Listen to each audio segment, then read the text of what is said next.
I assume we all got that. This meeting is being recorded. Oh, I got a leave meeting button I could push. Um, Happy Saturday, every morning, everybody. Um, I see a lot of familiar faces and a flamingo. Uh, this topic today, I won't introduce the presenter. You've seen him a few times. Um, it happens to be yours truly. Some of the topics that I've done was because I couldn't find anybody else to do them. But this is one I've been feeling pretty strongly about for years and years and years. And I don't think it has the attention it should. Um, and so I decided I would jump in and talk about it. We're going to talk about tempo. So, what the heck is tempo? Um, in the good old days, which was the majority of square dancing, people, namely before computers and when we used turntables with variable speed, people used to think that the tempo was the speed that you set the turntable to. Um, and that was either 45 RPM, revolutions per minute of the turntable, or a little faster or slower. And that would change the tempo, but it wasn't the criteria that was important. Tempo is counting the beats of music that happen in a minute. It's referred to as beats per minute or BPM. And if the dancers are dancing to the beat of the music, which is a really good thing to get them to do, and generally they do that anyway, although we do have some strollers, but that's okay. Um, the tempo is also the number of steps per minute. Hopefully they will walk with the beat of the music. It feels more comfortable, it's more dancing. And so when you speed up the tempo, they have to walk faster if they want to keep their feet to the beat of the music. If you slow the tempo down, they walk more slowly. And back in the days of changing the record speed, that you'd change the tempo and it would also change the pitch. Fortunately, with the computers and the electronic wizardry right now, you can change the tempo without changing the pitch. And that allows you to use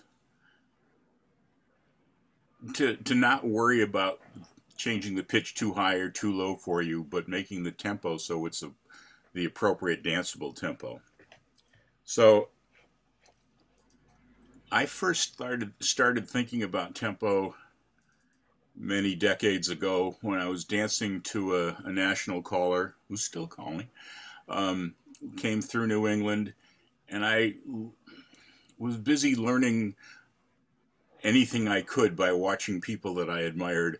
And I noticed at one point, when he went from the patter call to the singing call, he reached down and drastically changed the tempo of the music.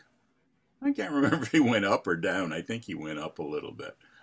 And then the next tip, I noticed that the patter was pretty slow again, and I think he went back up on the singer. And I started to think about tempo and what's the right tempo.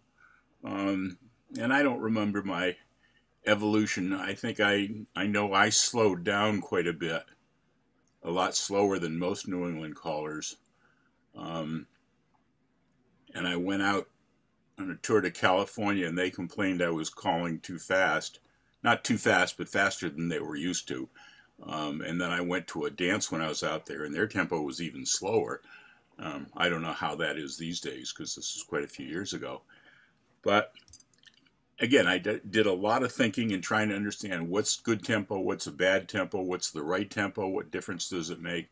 If I go faster, what are the pros and cons? If I go slower, what are the pros and cons?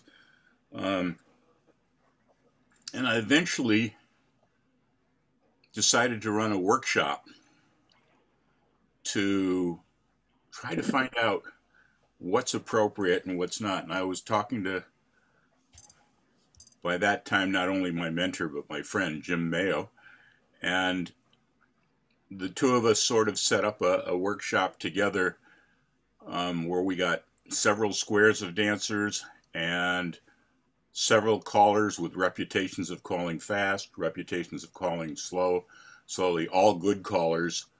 And we set up a bunch of different experiments to see what the reaction of the dancers was. I'm checking my notes here. During this session, we didn't have computers to tell us what tempo things were going at. But Jim and I each counted the tempo independently. He was counting it one way. I was counting it another. Let's see. I think he was counting how many beats per minute, which is appropriate. And I was counting, and I had a little electronic metronome that I would sync up so I could read what speed it was that they were getting to the best of my syncing it. So the results on the tempo was pretty confirmed between two different people, two different approaches. I hate to take the time to do this, mostly because I'm a poor reader, but after we finished the workshop, not immediately after, Jim Mayo wrote a report, and I want to read his report, and then I'll talk about my thoughts on, because he pretty much described what I remembered, but came up with slightly different conclusions. So I want to give you those of an expert first, and then my thoughts on it. But notes from a tempo workshop. This was November 5th, 1992. So it's not a new topic. And we know square dancing isn't either. And Jim wrote, organized by Don Beck with callers Sean Cuddy, John Hendren, Everett Mackin, and Jim Mayo. 3.5 squares of dancers were invited, ranging in age from early 30s to past 75. So we had a variety to choose from there. In a dancing experience, with dancing experience from 3 years to more than 30. So we had a cross section there also. The dance material used was standard plus, standard being standard applications. We weren't trying to get tricky, which was comfortable level for all those in attendance. You just say I'm reading Jim's words, but reading between the lines also here. We started by asking each caller to call a segment, less than half a record, using a familiar record set, which was set to whatever speed or RPM felt comfortable to him. In other words, take a record you like, use it at the speed you normally would. We counted, the range of tempos went from 118 to 132. Now, if you guys aren't familiar with tempo, most of you are, but people used to say calling at 130 beats per minute was a good thing. People now, I'm guessing, average 125, but I don't know, 128. Some, teen groups dance at 132 or jog at 132. But this was quite a range, 118 to 132 beats, just the callers we had, which meant we picked a successful cross-section of callers. The dancers reported notable differences in speed. Is what they perceived it as. Further discussion suggested that these differences could be attributed to the style of delivery, which means how many filler words were used versus just prompting, and also very minute differences in timing. All these callers were proficient and their timing was good. We then asked the dancers to execute a series of long calls without music. This was one of the few things I remember of the test. I was glad to reread Jim's thing here. I wanted to see what a normal walking pace was for people. without influencing them by the music. And we had them, I told them, I want you guys to do something, and then we'll tell you what it was we did after. But I want everybody to do a head square through and relay the deucey. Stack the calls. They remembered the call, obviously, but there was plenty of time with their walking for us to see what a natural walking pace was. Continuing with Jim's thing, the tempo that they settled on was about 120 beats per minute, and it increased slightly as they moved through the movements. I didn't remember what that number was, but I remembered it was fairly low. We then asked the dancers to form a circle and promenade to a tape, and I'd forgotten this, but this sounds cool. And the tape they were just going to promenade in a big circle, and the tape had different music, and they were going to walk with the music. The tape recorded with segments ranging from 115 beats per minute to 135 beats per minute. They reported that 115 is feeling slow. No surprise there. And again, and 135 is too fast. This was without worrying about timing of the calls, without worrying about filler words of the dancers, of the caller, and the presentation style. It's just the speed of the music.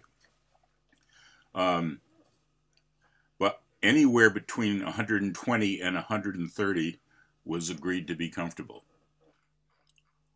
So interesting that they were comfortable walking at any of those tempos, be it slightly faster than their normal walking pace or not.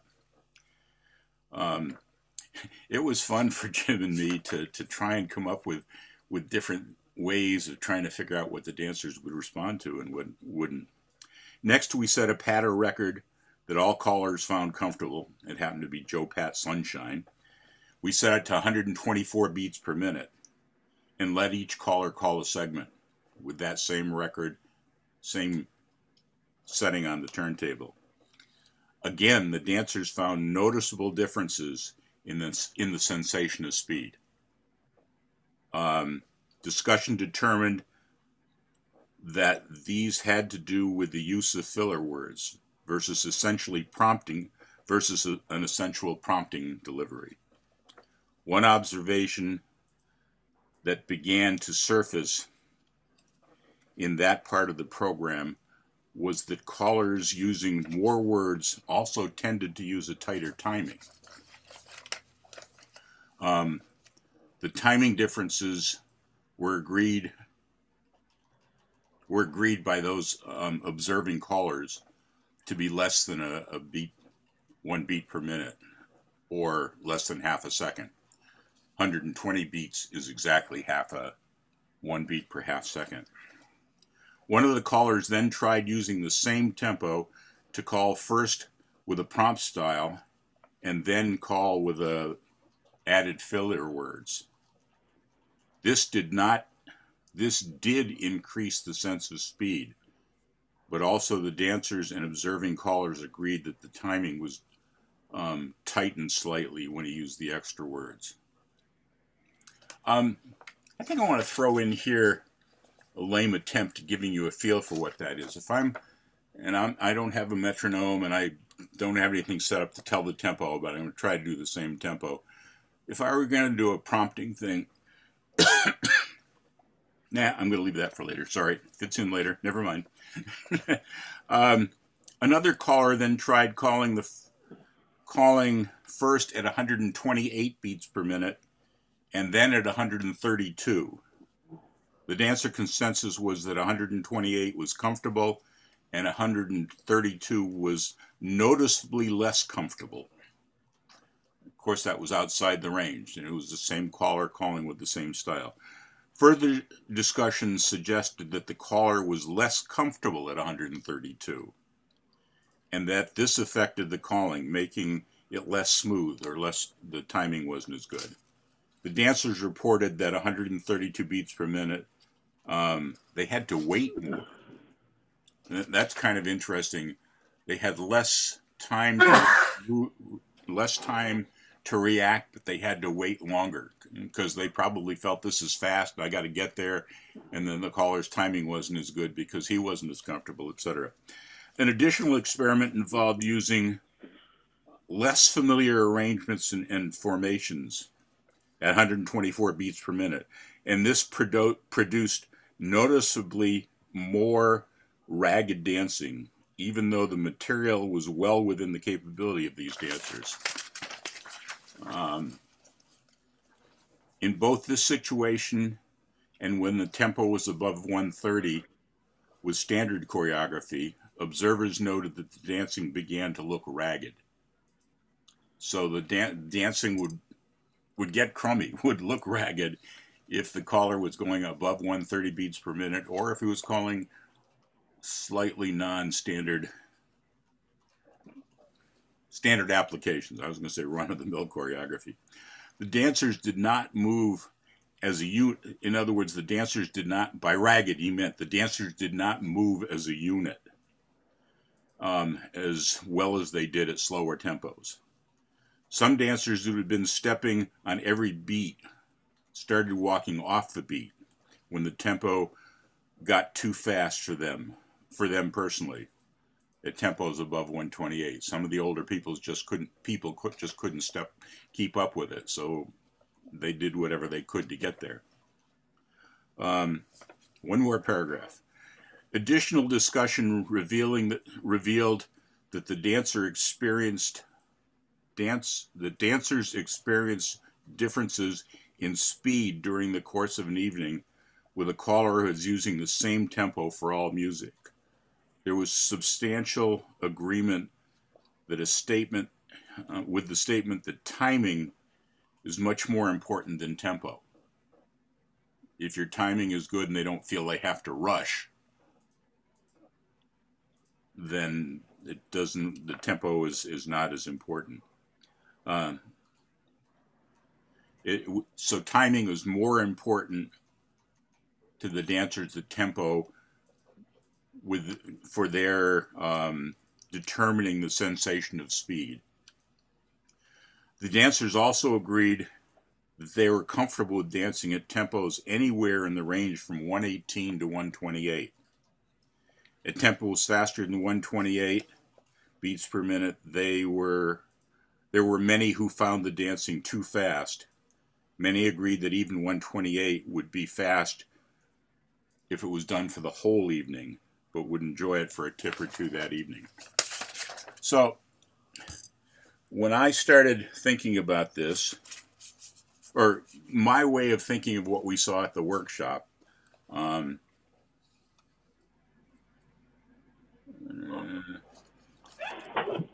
was I had predetermined ideas of what this was because I'd been thinking about it for years. And to me, I'm a proponent of slower tempos, and I will explain why and the pros and cons of them in a moment. But I was surprised by the results of this experiment, this evening of dancing. And I guess I'm glad to say I was surprised in that I didn't have, even though I had a predetermined thing what I expected to see, I was open enough to see what actually happened. I was surprised that they were willing to dance up to 128. I think I was calling it about 120 average in those days. What I finally realized, what dancers could tell the difference was not the speed within the physical comfortable range, that it wasn't the speed they were moving, namely the beats, steps per minute, namely the tempo, but it was their perception of the speed by the way the delivery was. This really opened things up for me. So, as I say, I'm a proponent of slower speeds. How are we doing time-wise? Boy, am I rambling on. We're getting there, though. Why would one want slower, if you go to slower speeds?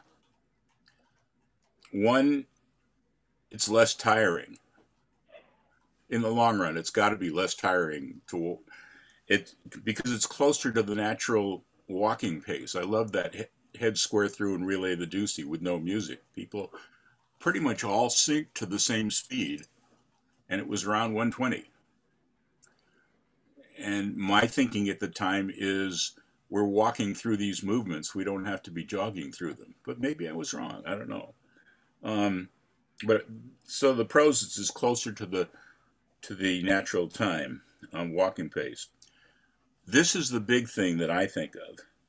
When you think of it, whether you think about it or not, a slower tempo allows more thinking time. That's both thinking for the caller to deliver smooth stuff and more thinking time for the dancer. Now, this turns out to be really split seconds in difference, but if you try it, you will notice it. May I share the screen for just a moment, Mr. Control Man? I believe you should be able to. I can. Okay. I made up this chart yesterday. I assume you're all seeing it. I hadn't really looked at it this way before, but setting up your music with, from 118 through 132, typical stuff that people would be using. This is how many seconds per beat of music. Anywhere from a little over a second to a little under a second. Not a heck of a lot of difference. As I say, 120 works out to be exactly half a second. 120 beats divided by 60 seconds, and it works out evenly. Then I realized that most calls take 4 beats or more, or that's a good average. So how many seconds for 4 beats? Anywhere from 2.03 to 1.82. So a difference from the 132 to 118 is what? My mind's not thinking today. But anyway, I decided that let's take 124 as an average. And if I go to 123 for 4 beats, they have an extra 0.016 seconds thinking time, and so do I as a caller. Or if I go to 120, they have an extra 0.065 seconds, and so do I as a caller. Not a heck of a lot of difference. If I go to 130 beats per minute, they have 0.089 seconds less thinking time. But there is a certain amount of thinking time difference. It's not much. It's surprisingly small.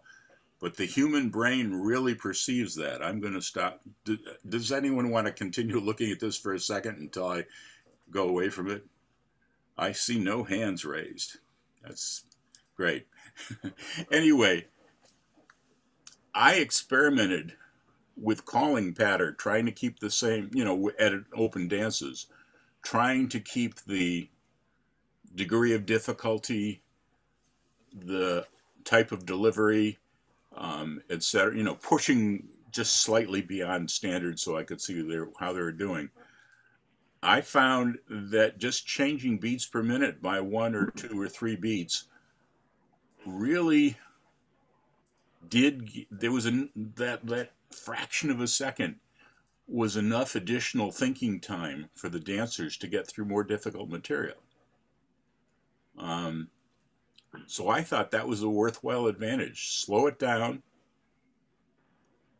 and let them dance better, let them succeed more, and give me a little more thinking time in the process, although I never thought of that until last night. So continuing on from there, what are the cons of going slower? There's a perception of slowerness. It's less exciting for the dancers. It's, it could feel draggy. But as our workshop showed, it's not really the speed, it's the perception. So when I found calling slower dragged more, I had to put in more perception of speed to build up the excitement, despite giving them the extra thinking time, that split second that seemed to make a difference. And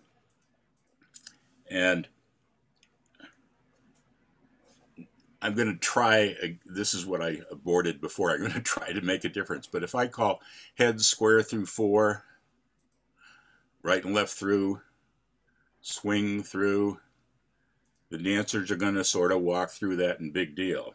If I put in more filler words and say, head 2 couples square through, meet the outside, right and left through, turn that girl and swing through.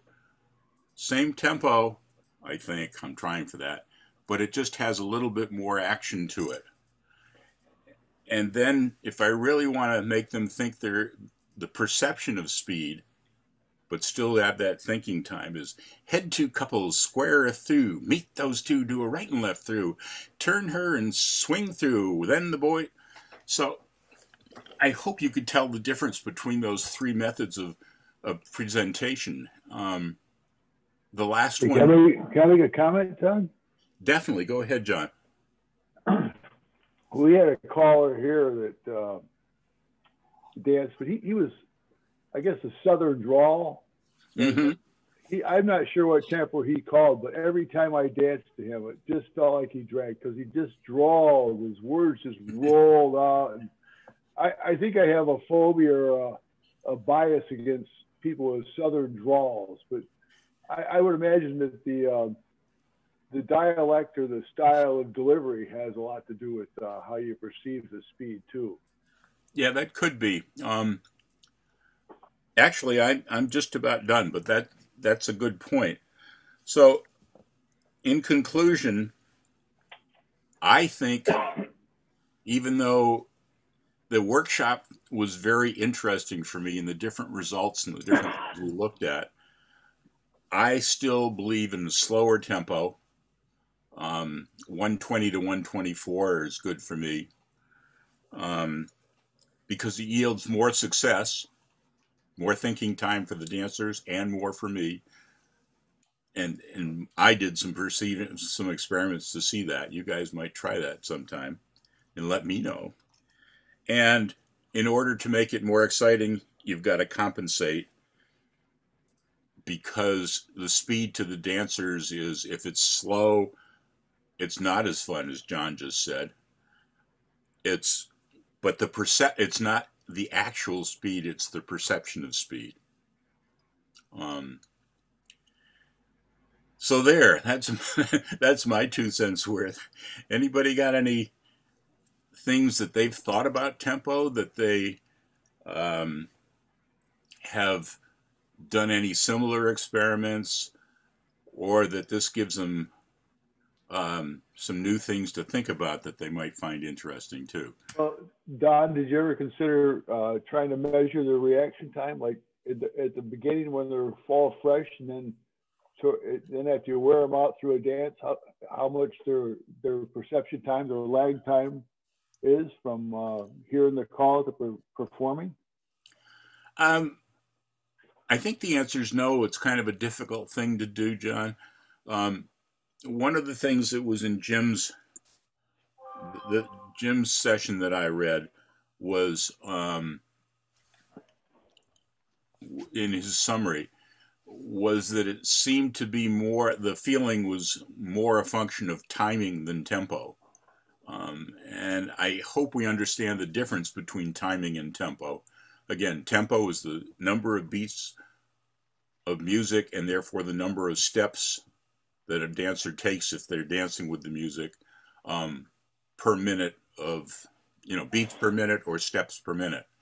The timing has to do with when the caller delivers the call. If it's in such a way that the dancers have finished the call, and are standing waiting while the caller figures out what to call next, or whether the caller calls it just in time, so they've had time for it to register so they can move smoothly to the next call, or if the caller calls it too early so that the dancers think they're not going to have enough time before the next call and they rush a little. So timing is independent of tempo, and the speed the dancers perceive has more to do with timing than tempo. But again, you can, as I say, assuming your timing is good, you can you can cheat by giving them a fraction of a second more thinking time by slowing the tempo down, and then bring up the perceived time speed with your presentation, because I think they enjoy it more, perceived at a faster pace, more comfortable. Well, if you kept the calls stacked and you kept stacking the calls, so that you're always a call or two ahead of them, would they perceive you'd say they perceive a regular tempo faster then? If you kept the calls stacked on them? If you stack your calling, they're going to run. Well, I think, the experiment we did where a caller was calling 132 and they had to wait more, they were perceiving that they were going to have to move faster, and they would go and get ahead of the caller and then have to wait, and his timing would turn out to be stop and go because of that. Daryl, you just went from blank video to showing your face, so I assumed you were going to call or talk, and you just raised your hand, so that's even better. Go for it. All right. The reason I blanked my video is so you don't see me scratching my head or drinking my coffee or blowing my nose, whatever. What's wrong with that? I think it might be distracting, and I don't think that's particularly good. I apologize then. Go ahead, Daryl. I'll shut up. No, that's fine. I've been in the business for a few years. I was around when actually 130 beats per minute was pretty standard. 132 beats per minute was fast. Danceable, but fast. But there again, I can come from a time when we would do something like all eight to the middle and back to the bar. Man to the middle, make a right-hand star all the way around to the corner there, element left the corner, then I might have left grand. When you meet your partner, swing and swing and swing and swing and swing, and then you promenade home, where once again you swing and swing and swing. And the dance itself was a lot simpler. It was based a lot on stars and circle figures, things like that. The actual movements that we use these days, for example, your combination, touch, quarter, walk and dodge, partner trade, reverse flutter wheel, all of that stuff just wasn't done. Our dancing was swinging and do-sa-doing and promenading and weaving the rings and things like that. It's so much simpler to do at a faster speed. Now, as this thing progressed along, now understand, I no longer am a record producer, but back when we actually made records, my standard was 128 beats per minute. And I figured that was kind of middle of the roadish. If somebody wanted to go a little faster, a little slower, they were able to do that without changing the pitch of that music too much because of the turntable effect. Today, I would think probably the things are more like 126 to 128 beats as an actual recording, which is not bad. It just fits the type of choreography that we have these days more than anything else. So with all that said, that's tempo. Now the use of the music, whatever tempo that you have it at, like Don said, the fill-in words, the difference between the prompting and the fill-in words is huge. It's absolutely tremendous. Not just in the pattern, but the singing call as well. You can stay on tempo in a singing call. Now, we've always been able to do this, but you can stay on a single tempo and start it out in not a real prompting style, but close to it, and then add filler as you go to where by the end of it, you're really calling like that, and the dancers go, shoo. They feel it. You're not calling any faster as far as the movements go. Everything stays the same as far as the tempo and the timing, but your delivery of it can make it sound totally different from the beginning to the end and feel different to the dancers as well. So it's a programming tool that you can use to just enhance your delivery. With that, I'll shut up. I probably talked too much already. Let me throw in a quick comment, then Alan, then Chris. When you were talking about the good old days, or the old days, of not much more than stars and circles and promenades, and calling it a much faster tempo, they needed less thinking time because there weren't that many difficult things. So I guess it was okay to be calling that. The other thought I just had, and I really didn't think, we love to use variety of music. We love to use variety in choreography. But we don't, but here I am preaching, don't use variety in tempo. Just variety in perception, yes, but not tempo. That's kind of an interesting thing. Chris, you've had, Alan, you've had your hand up for a while. Welcome to the group. Hey, so I'm intrigued by this topic of the perception of speed versus the actual beats per minute. And so what the thought that occurred to me is there's something about subdividing the beat sort of, and you also in your third example, I think you added percussiveness to it that is part of the perception. I'm wondering too, whether part of it is when they're hearing all of this, when they're hearing the additional content that's being delivered, is their brain engaged trying to process what they're hearing? And that contributes to just the feelings of excitement, but feelings of how fast things are really going. And I'm wondering too, whether depending on how well you separate out the calls from the filler, whether their brain has to engage more to try and process and figure that stuff out. And that, I mean, I know in general, it's better to have the calls be distinct. And so it's very clear what the calls are to them. But I'm wondering if the case, if everything were sort of delivered without distinguishing between the calls and the filler, if their brain would actually have to work harder and they would feel more rushed or feel like they have to process things more. I don't know if you've thought about sort of why it feels the perception of speed is different with the addition of filler words. We know it is. I think we all agree that, but just sort of the why in that. I haven't thought about that, Alan, but I have noticed a related thing, and I don't think it takes more time to separate the filler words from the calls. I've always been amazed when I do party nights, and I use filler words just to keep the tempo, the rhythm of everything going and the excitement. But I'm amazed at how quickly totally non-dancers can distinguish the filler words from the actual calls. That's always surprised me. Chris, you were next, but Daryl, did you have a quick comment to answer Alan's thing? Yes, I did. I got an echoes there from something. Sorry. The filler words are just part of it.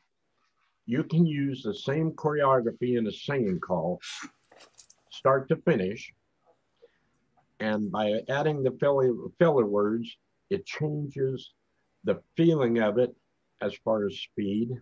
And you can add to that harmonics as you go through to get higher pitches on things, and that does the same thing. It just adds to the production. And production is what you're after with the singing call particularly. Pattern, not so much production. You can do that combination of timing and of the movements and delivery, what have you. But tempo should remain the same, start to finish. And it's kind of general.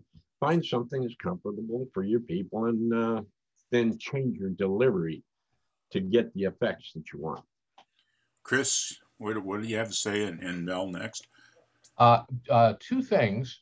First of all, just sort of restate what everybody's saying about the filler words and and the comment that was that you made when you were reading the report about the timing being tighter when there's more filler words. In other words, it's affecting not just the perception, but it probably really is affecting the caller's timing, and that's totally believable, because you got so much space you got to fill up, and at some point you're gonna actually say the call, and when you add filler words, you're pushing a little closer to the end of the window when you can say the call, because you're filling it up with filler words. So that's just how that works, in case anybody wasn't totally getting that idea. The other thing I was going to talk about was somebody mentioned stacking calls, and the one thing that you can see in singing calls, and this will maybe go to a deeper point that what the guy in the corner, Alan, was mentioning. If you're in a singing call, I'm sure you've all done this or seen this. Let's say you have a singing call. Let's say the dancers are familiar with you and that singing call, or as the singing call goes on, they get familiar with you and that singing call, especially if you're pretty traditional and you're repeating the figure. When you you can do call stacking in there, that'll affect how much extra filler, which in this case might be sung filler, could be lyrics, you can use, swing through and the boys run. You could shoot all that out, and people won't necessarily rush through that in the singing call if they understand that that's the figure and you're just kind of reminding them. And so there's an element of familiarity there, and sort of less processing time, and that's definitely affecting how they perceive it and how smoothly they'll dance it. If they sort of know what's coming, and you're just kind of reminding, then you can stack things in that way. That ain't going to work for patter, of course, but just an observation about the fact that the less processing they have to do, the more relaxed they're going to be, and that'll be reflected in how fast they move, or if they seem like they're rushing or what have you. Thanks, Chris. Mel, what were you going to say? Yeah, there was a couple of things that you like. That timing chart that you put up, I wanted to put that into just a little bit more clear perspective than 1.8701, et cetera, et cetera, et cetera. If you look at it in simple terms, normal dancing or standard dancing right now is probably sitting around the 124 area, which is considered pretty much the normal. That takes 30.96 seconds for a standard figure, 64 beats. It takes at 132, it takes 29.0896 seconds. In other words, a standard figure, the difference between 124 and 132 is 1.87 seconds, or roughly about 2 seconds. That's per figure, per 7 beats. And when you think about it, that's essentially 2 beats of music, or 1 step at a walking pace that you're, 2 steps at a walking pace that you're talking about. That's the difference. 4 seconds over 4 minutes, roughly, 8 seconds over 4 minutes. It's not a lot of time, but it does make a difference. But that tempo, if you get dancers walking on the beat, really makes a difference in the feel. The delivery is what really changes that feel of the tempo. And you mentioned a metronome. I've got one here. If you bear with me for 1 second. Can you hear that? Just listen to the difference here. Head square through. And get 4 hands, move it, go, find your corner, do, si, do. Okay, 12 beats. Now listen to this. Head square through, get 4 hands in the middle of the ring and get go down and mind all the way to the corner, lady, do, si, do. The second one seems a lot faster. It's not. That's exactly at 124. That's the perception that you're giving the dancer. This is the difference in speed between 124 and 128, or roughly less than, what is it? It's 0.96 seconds.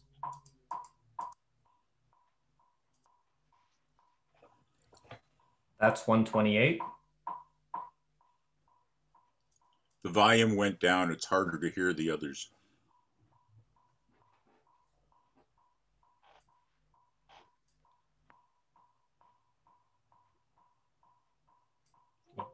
Yeah, we kind of lost the audio on the metronome there for about 20 Can seconds. you hear it now? Yeah. That's 132.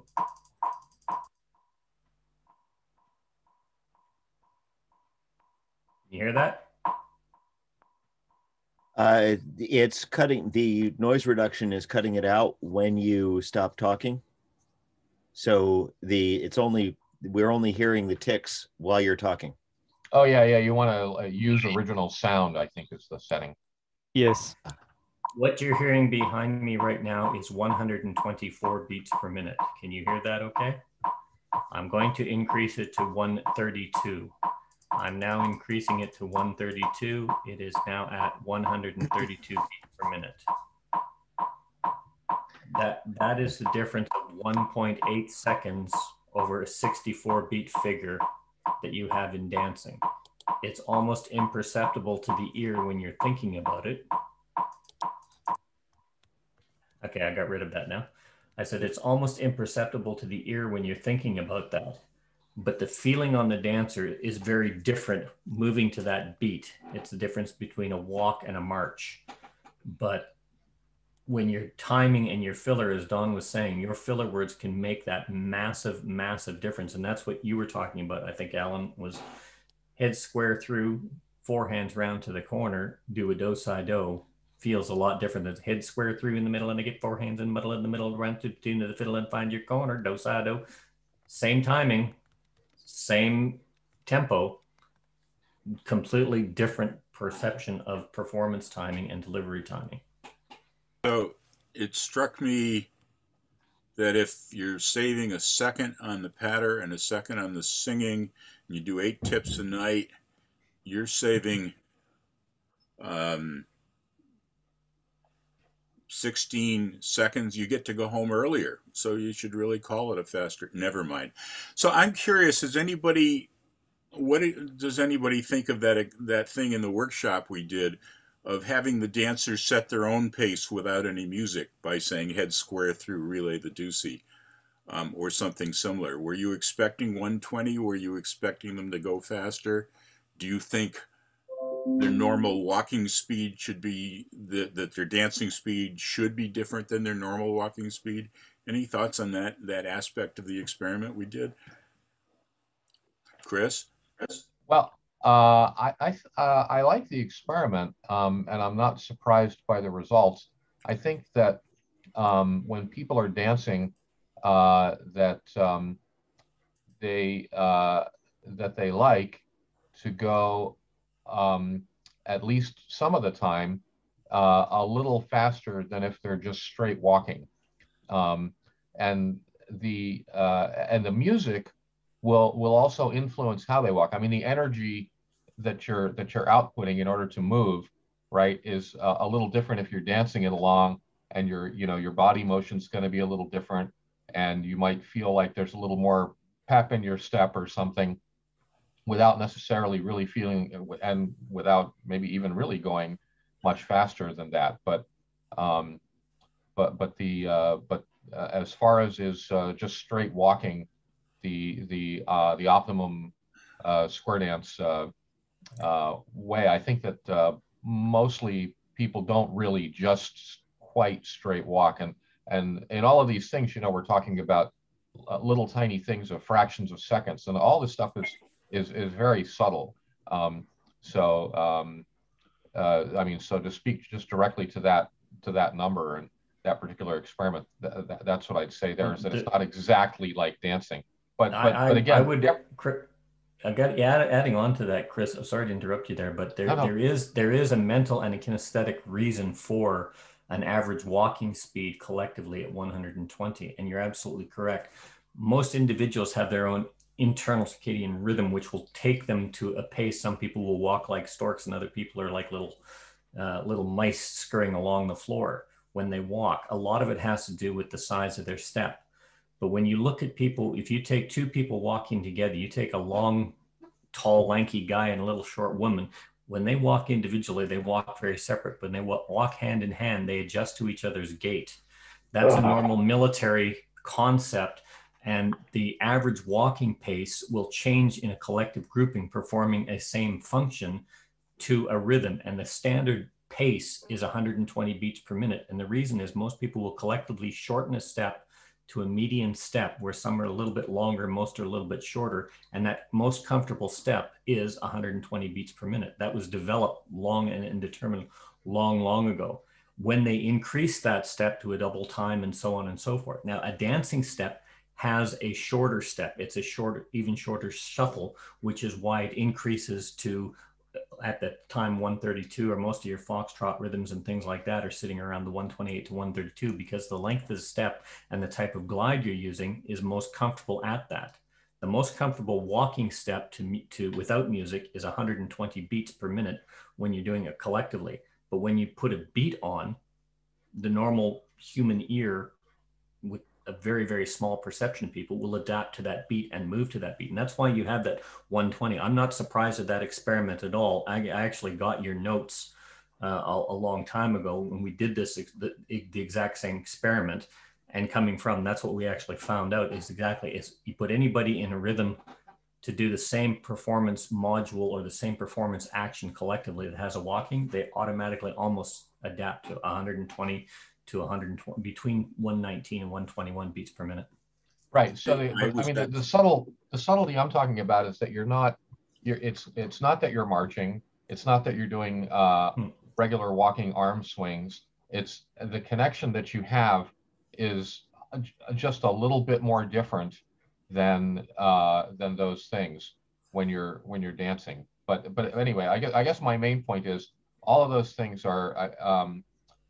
I think the main takeaway from all of these numbers is that it's small amounts and very subtle things, and this has already been said a number of times, but the delivery is really the key thing. That's really what it's about. The only difference in that beat, by the way, was children under 16, which usually go at about 130 to 135. I want to throw in a quick comment. I want to throw in a quick comment. Then John has been waving his hand for quite a while. And then I would like to hear from somebody whom we haven't heard from before, whether they've thought of tempo or something. But having said that, I forgot. Oh, my conclusion after the workshop was that I was surprised by the results. And I guess the surprise was I thought people should be dancing at the same speed that was natural for them to walk. But it looks like the natural dancing, they don't mind moving physically a little bit faster, and it's perception, which is was an awakening to me. But I still think you have more thinking time, which is worthwhile slower. John, what were you going to say? Sorry to interrupt. Well, when I first stuck my hand up, I wanted to know the different speeds. Well, if you had the same tempo but you changed the style of music, how much was that? How much did that fit into the program? And then the other one is, all we're talking about is tempo. There's a lot of unknowns like perception and incentive. People will walk faster. They have a reason to walk faster too. And it's I guess it's how they perceive the music. Like I can't walk with my wife when we go up on a trail because she doesn't walk anywhere near the pace I do, and it's just too hard to walk at somebody else's pace. So that's what I wanted to mention. Originally, it was the music, the style of music at the same tempo. Does it feel different? So there you go. John, I used to do a lot of hiking and leading groups, and I found that I had to force myself to go slower to keep the group together, that you can pace that. And actually, the way that I used to test that is you'd slow it down until the slowest person stopped talking. And when they were stopped talking, then they didn't have the breath to talk, but they could still walk. And that was a good pace for the entire group to stay together. Just an off thing. Anyway, I speaketh too much. Let's hear from somebody we haven't heard from before. Have you ever thought of tempo? Do you care? What have you? Ellen? Yeah, okay. Well, I teach a newbie, new people to dance, and I think they need more reaction time because they don't keep up with the music. They walk or dance much slower than the music. And my thoughts have been now, well, if I have to change the music so that they're dancing to the step, it would be a funeral march. And I don't think that would sort of lift the spirits of the group. I don't know what you more experienced people would do in a situation like that, but I think I have 124, I think usually, but now I'm thinking maybe I could go down further, as you said you called 120. But what you do when they just don't keep up with the tempo? That brought up something else that I should have brought in as a question, which is a good thing. Some people feel that you should go at a slower tempo for a class to give them more thinking time. Other people said, no, you're teaching them how to integrate into the club, and the club dances at this speed. I'm thinking about it right now, and I've always been, call it the normal tempo that you normally call, but you compensate by the timing, delivering the call a little bit earlier, so they have a little bit more thinking time to process. Maybe a few fewer filler words, so that you can deliver the call a little earlier to give them a little bit more thinking time, but get them used to walking to the beat, to the tempo, stepping to the music at the same speed that they'll need to when they join the club, because they're physically not beginners. They've been walking around the earth for quite a while. They're just processing this kind of beginner. But a very interesting related comment. Any other? I have a comment. Go ahead, Yolanda. In regards to that, you asked how important is the tempo. As a dancer, if it's too slow, it's not enjoyable. I have kids, and many of them are adults now, but if the tempo was too slow, they were bored. And I tended to dance with the kids more. So if the tempo is like 122, it just feels like it's dragging, even when there's a whole bunch of filler words and stuff to make it feel faster. Those that are more body aware notice the difference. Sometimes it doesn't matter. And as regards to students in a class, I actually, when I noticed that my students weren't able to complete a move on the beat of the music in the time that was allowed, I actually stopped and counted the steps with them and had them count it. And then we counted faster and faster together until they could do it at the tempo they were supposed to. Interesting. And that's good that other people have thought of tempo and how it affects things. Yolanda, you had your hand up? Yeah, so I'm working with some dancers that haven't been dancing for about a year and are coming back on the floor. So I found that I've had to take the filler words out in the figures so that they have time to think. But I've been adding the fillers in things like side space, grand square, and weave, where they already know what they need to do, and so they can get used to the hearing more words in those situations. I don't know what you guys think.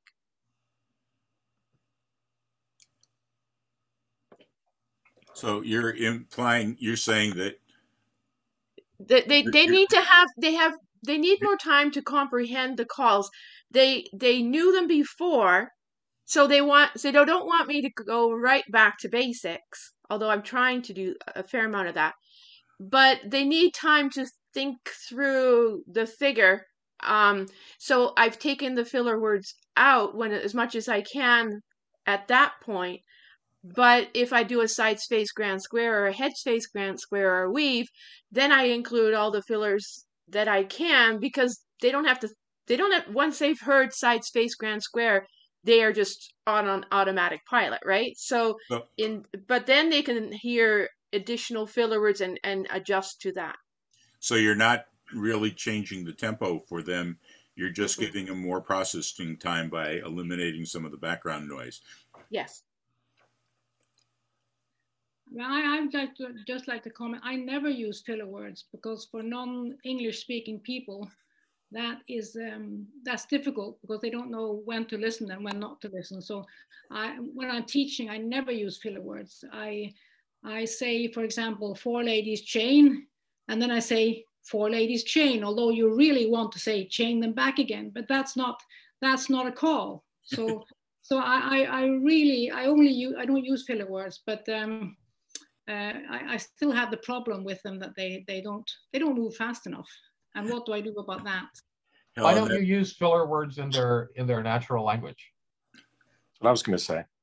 That would be really strange because I mean you speak English when you're calling. That would I might try it sometime, but I've never done that. Mikael, have you ever done that? I've never done it. I think I used the Swedish fillers word like right and left, so they know which hand, for example, that kind of thing. But yeah. Okay. There is a bit of confusion, or not so much confusion, but a blending of the two concepts, and they are two completely different concepts. One is tempo, which is the beats per minute. The other is timing, and timing's got your 3 aspects, which is your command, your delivery, and your execution time. And what you were talking about, Yolanda, was that's your timing and your delivery timing that you're going on. Your filler has to do with filling in that excess tempo, but your delivery, somebody had mentioned, what do? Do you give them extra beats to do the music? No, you can adjust the tempo down a little bit if you want to do that, but you should not adjust the tempo or adjust the dancing to teach dancers how to dance incorrectly. I think, Daryl, you started talking on that a little bit earlier, and you mentioned that comment. The biggest thing that you've got to do is get the dancers dancing to the music. And if it means you've got to slow your tempo down to 122 when they're used to dancing at 130, well, then slow it down to 122 and bring them back into a comfortable dancing pace so that they're actually dancing with the timing, with the tempo. They'll be much more comfortable. They'll be much more successful. But if you rush them through it, or if you give them 32 beats to do a square through, it's not going to work. John Jurgens, you made an excellent comment about the music itself. That makes a big difference.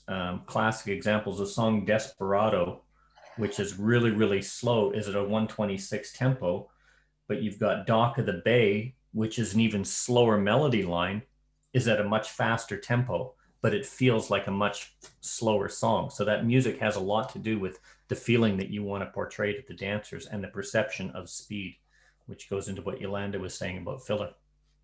Yeah, what I forgot to mention too is that I have lowered the tempo so that for the figure they have time to complete it.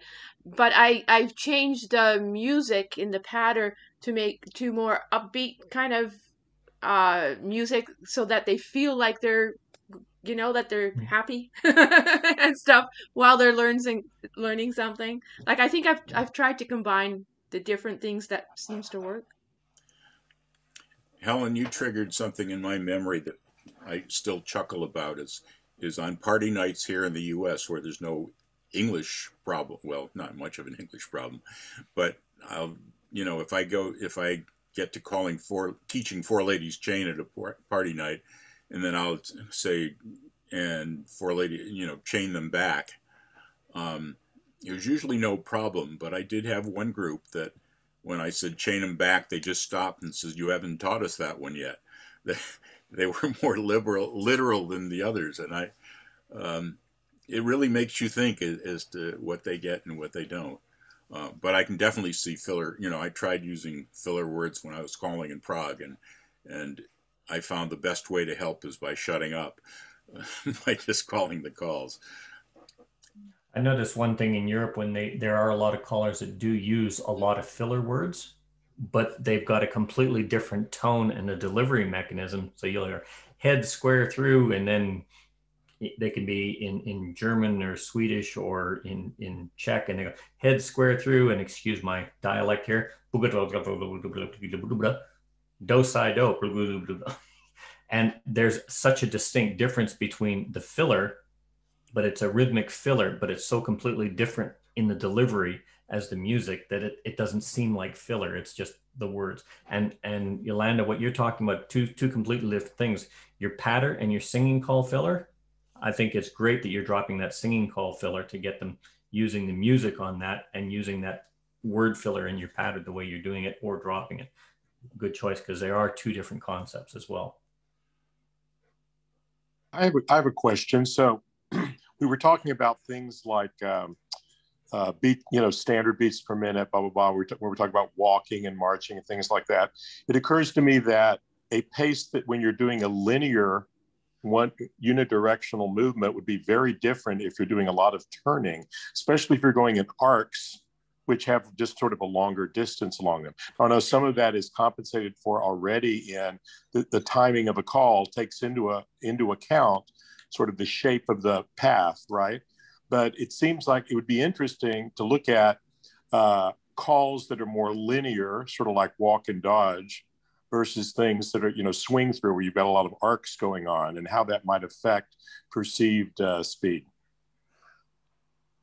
Supposedly that's taken up in the timing charts, or the timing is because it takes more time, but I'm not sure, so you leave more time for the call. I don't know how the tempo works with that, or the perceived. Yeah, the tempo works the same with it. The only difference is in the rush to get dancers through programs so quickly that we've gone through over the years, a lot of things such as learning how to dance or do a check step or doing a lock step while you're doing something on movements that have different timings for different people. For instance, all eight circulate is a classic example. You've got different timings. You'll find a lot of the dancers that are really, really smooth in their squares. The dancers have been taught, and what they'll do is they'll move and they'll actually do I call it a mark time step, but it's a check step to fill in those beats to keep with that beat and the rhythm of the music when you do have that. If you get dancers that don't dance or dance slightly off the beat, and they don't do this kind of thing, their rhythm gets terrible and the dancing becomes very, very uncomfortable. As you're saying, with as far as the linear versus the circular flow, that's one of the beauties of the 120 beat per minute without music, is because people automatically adjust their gait to a shorter step, which is the average step for walking or for turning or for flowing. And you'll see that in drum bands and music. That's why they always do their practices at a 120 march when they do the intricate figures. And if you watch them, you'll see that. And then once they do the high stepping, it's practice, it's practice, it's practice. Then they're doing the really intricate stuff fast, they've got a whole bunch of different things. They just fill it in with the tempos and the snares.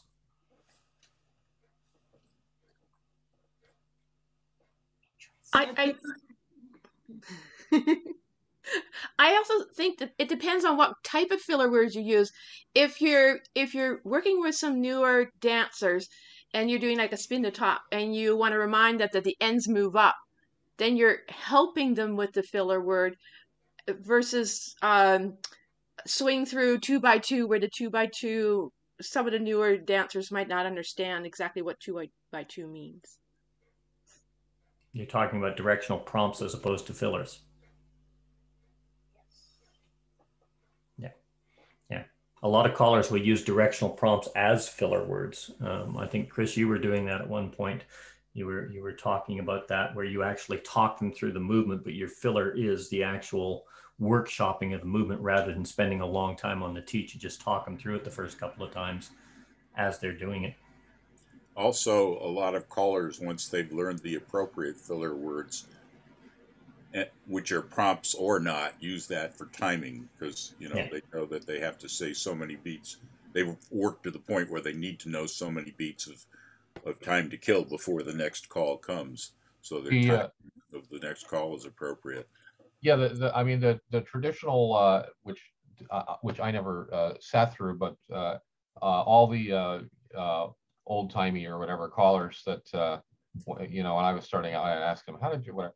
They all described sitting in front of a blackboard or a whiteboard, or so it's probably a blackboard in those days, with their caller instructor with a little baton doing, follow the bouncing ball, right and left through, and you turned the girl, and that kind of thing, working out the timing, by which I mean the number of beats, of the calls, and trying to get them to do that. So when you're first learning, I guess a lot of people do that, and then I think one of you two did had somebody in that was giving a talk on sort of breaking people's bad habits of relying totally on certain filler words and using them, even especially ones that don't actually work time wise. And so that's a pitfall for new callers. It's a common topic that comes up in a lot of these sessions. It came up in the class sessions, questions in Don's and in mine. We did a whole presentation on it. The classic example of what you're saying, Chris, is filler words that don't work is swing through, spin the top, without a stops, do a something or other. And the without a stop is too many words, so they have to stop waiting for the next call. That's the classic example of it. Yeah, without a stop, spin the top. Yeah. Filler words are not necessarily killer words unless you use them wrong. Yeah, we should probably, when we're talking about these things, we might want to, I don't know, it might be a little pedantic, but come up with sort of classifying the different filler words and in terms of cues versus, nonsense words, or, that sort of thing. Dan, you keep looking like you want to talk. Say something. I got a couple things. So I, obviously anybody who knows me knows that I whine about traditional square dance music all the time. And so I've been looking at other sources for square dance music. And I find it interesting to go to the traditional fitness music producers and look at the beats per minute of what they propose for various different things. For instance, their high intensity is all 145 beats a minute. Seniors is generally 126 beats a minute. Kick is 140, cardio is 132. But the other thing that occurred to me beyond, kind of those notions of what are you trying to accomplish, and because we walk into the hall, well, pre-COVID, the hall we were using, we walked in following a jazzercise workshop. So we, kind of heard them, and yeah, any pretense square dancing has to exercise except for steps is not there. But it also occurs that the period of a pendulum is related to its length. And so when I'm listening to all the old stuff on Buddy Weaver's podcast from the 60s, of all those callers calling at 132, 134, I wonder if the fact that they were calling to a younger, possibly teen crowd means that those smaller bodies can move faster, because there's simply not the physics of moving around that much length or mass, although in physics it doesn't matter as much for mass. I was watching the 1979 Square Dance Convention because I was doing an article up on Pappy Shaw. And watching that, the big difference I see is the people back then were dancing. And part of that, when you started learning, was you learned to walk with the music, and you learned to keep your toe, shuffle step. You cannot take a long gait step if you're doing a shuffle. That little, cobblers made a fortune from square dancers because leather shoes were the common thing. And you would go through about 4 or 5 pairs if you danced every night of the week. I used to always I've got the same military Oxfords I got in 1979. They've had about 37 different soles put on them because they're fantastic dancing shoes. We don't teach that anymore. We don't spend the time to learn to walk to the beat, except in very, very few places that, other than giving it lip service, walk to the beat, getting them walking, we never revisit that. We never take the time to practice that. Daryl Clendenin was always a big one for get him moving to the beat. Even if you take a whole night getting him circle left, Allemande left, right and left grand, walking to the beat, it makes a difference how they dance, how they move, for everything that follows on for that. And if you don't take the time at the beginning, you're causing yourself problems at the end. I think I had done that without specifically thinking, but at party nights or beginning classes, I'll say circle to the left, go step, walk, walk. You've got to keep that jumping out of them because that's what they've seen in movies what square dancing is. And say walk 2 3 reverse, walk 2 3 4. Getting the jump out of their step, just because that's the way we do Western dancing. Yeah. The conversation seems to be slowing down a bit, but in conclusion, I think hopefully we've made you guys aware of the difference between tempo and speed and timing. And each has its own effect on what's going on. And that tempo is one of the things to consider. And as I said, with a lot of aspects of calling, watch the dancers, get feedback as to whether they're rushing or not. I'm glad I've been able to get my 2 cents worth in on this subject, and probably 3 cents worth the way I can't keep my mouth shut. Dan, I know when we first spoke on a phone conversation, I was trying to sell you on my Go Slower. I don't know if I've covered things differently here than I did then. I know what I was going to say. The modern, this is, Dan reminded me of it. A lot of callers are using non-traditional square dance music, modern music. And from what I can hear, some of that doesn't really have a beat to walk with. It is there if you listen, but it's kind of rough. And that's something, we've got a couple of things lined up coming of choosing the right pattern music and how to use the pattern music you use. I don't think in the near future, but coming up pretty eventually. And that might tie in with this aspect too. I have a lot of trouble with a lot of the alternative stuff that I use because the modern Western dancers all expect something that's almost dubstep beat heavy. And a lot of the newer dancers are just fine with something where they can actually have to hear the music to hear the beat. And the other thing that as I look back at occasionally videos, but certainly pictures of dancers from the 30s and 40s, that was before that slow shuffle happened. And because they're all up in the air. Mm-hmm. So yeah, there's clearly the stylistic thing that happened as we, kind of went from the 60s into the 70s, that a lot of shit from the pictures, at least, and the occasional video, a lot of clarification, Dan, that shuffle step was there, and a shorter shuffling step with your feet and sliding on the ground was there, but they were a lot more energetic. I remember the movement Swing Like Thunder with a basket swing. You've got the ladies parallel to the ground spinning in the air and just hoping your squares are far enough apart you're not decapitating somebody with heels. But that's short shuffle step is why it was able to be at 132 and faster paces, because that's what it was. You take a shorter step and you can take a lot more steps with shorter paces. Just posted that the pictures of a demonstration team from the let's see, when was this? Oh, this was claiming early 55, and a number of those feet are knee high of people walking. So Dan,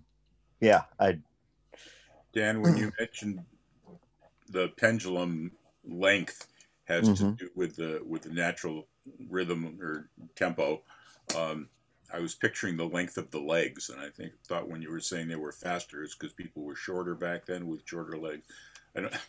Well, or possibly younger, and of course, where the center of mass is more important than the length. And so, if you've got big, heavy legs versus light legs, maybe I don't know. I suspect more of the age was. No, I agree with you, but I also was the world was in black and white back then. I was picturing, videos of somebody walking with a chihuahua or something small where the dog's legs are going like mad to keep up with their owners. I just thought of another interesting thing is that I was one of the previous weeks, Clark Baker mentioned that your standard tempo for the current contra dance scene, contra and traditional squares, and I don't remember the tempo, but it was something like 118 to 120. It was pretty darn slow, and yet if you go to those dances, there's a lot of energy. It took me a lot more physical energy to get through those dances than a Western. Even though the tempo's slower, there's an upbeat to the music, there's an excitement to the rhythm, there's people throw in their extra movements, physical movements, just to take extra swinging time. I think their strides might be longer than what we usually do too. It feels like the few times that I've gone like contra dancing, that's what it felt like to me. So we should put spots on the floor that they have to step onto those. Never mind. I just felt like it like I was just taking bigger steps than I was used to.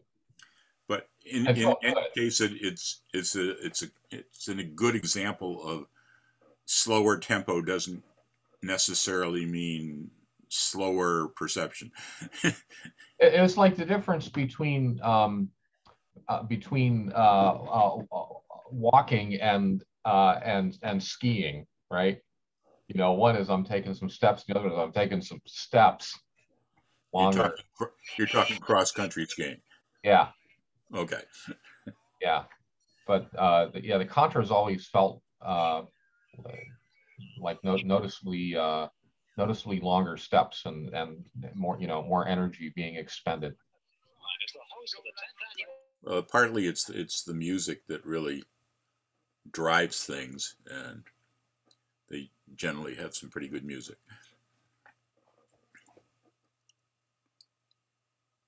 Anyone? Anyone that's not muted? Yeah. I was just saying the music is one of the biggest things that adds to the ambiance and the feel of the dance, and it really doesn't matter what your tempo is. If you've got your beat and your melody line, you'll find a lot of things are going to have a very slow melody line and it'll be a 4/4 beat, but they'll have an incredibly fast tempo, or vice versa, and you get a completely different feel with what you're doing. One of the things that you notice a lot on is younger dancers on today's beat. Somebody had mentioned this, it's hard for them to keep up.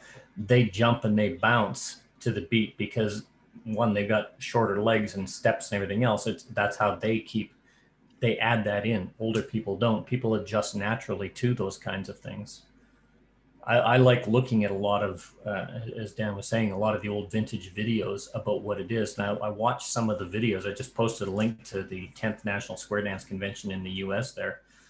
But if you look at how they're actually moving and how they're dancing at about 135, 136, but their feet are on the ground with the exception of movements when they're going. Then there's performance dancing, where you see square dancing and the vintage square dancing, and what they're doing is a form of clogging for presentation in the square dance, and it's a real go. But the tempo looks incredibly fast, but the beat looks fast, the steps look incredibly fast, but the tempo is actually a little bit slower than what they're doing on the fast square dancing because of the clogging steps and whatnot that they're incorporating into it. The whole ambiance changes with the music and what kind of presentation and delivery you want to give, and that's what Yolanda was inferring to, is that presentation. I think you as well, Don. That presentation and how you say things is going to make the difference. I know you like to talk to the dancers from the floor sometimes, which is really, really strange when we talk about filler words. Don, there's a video of you up there going, head square through. So how are you doing today, Chuck? Or something to that effect. We're actually talking to the dancers. There's no rhythm or rhyme to it, but it catches your ear so classically that you're on beat and you don't even know what's going on. So everybody finds their own style. I'll have to listen for that. Don't remember it, but if I do that, it does give a personal contact to certain people, and it adds to it as long as it doesn't interfere with the other stuff. I remember again going to one caller that all of a sudden the music would go away for get really quiet and you couldn't hear much, and he would just keep going, and then he'd bring the music back and he'd be right there with the phrase of the music and in his patter calling, and he just had all that going on in the back of his mind and knew where it was, etc. Really wonderful watching a real pro go at it. Yeah. Tempo. Oh, something that I forgot to say half an hour ago. Thanks, Dan, for running this. Thanks, people, for coming. If you have to leave half an hour ago, feel free to disappear. We won't feel offended. Thanks to the presenter, I guess. It made him think a little bit more on the subject and organize his thoughts. And now you can continue with your conversation. I have a question. Which Mel, when you did the thing where you call things in different ways, and yes, and yeah, but surely if you say things very fast, you have to wait until they've done it. I mean, they still need the same amount of beats, and you've just that's exactly correct. If you say head square through, do si do, that takes the same amount of time as head square through, one four hands in the middle of it and get 4 hands around that hall and go all the way to the corner. Lady day, when you find that girl, do a do si do. Takes exactly the same amount of time, takes exactly the same amount of beats to dance. It just has a different feel and a different flavor. So what you're doing is you've got your music, you've got your bass beat, you've got your melody line, but you're actually incorporating a second rhythm melody using your voice as an instrument. There's a lot of callers that do that. Tim Mariner was one. Jerry Story was another one that did that exceptionally well. They used their voice as a musical instrument, and that gave the additional rhythm and that feel. But their filler was always on with the beat of the music when they did that. One of the most common ones is square through and muddle in the middle to the tune of the fiddle. It's just that kind of filler to give that wow, excitement feel, but you're not actually changing the tempo or the dancing on the beat feel. What you're doing is you're exciting the dancers to move to the beat and using that to invigorate them to keep on the beat rather than head square through, do si do, swing through. And that's what I said. Filler words are not necessarily killer words. Your music, if you've got good music, use your music as your filler. Absolutely. And that's what Yolanda was talking about.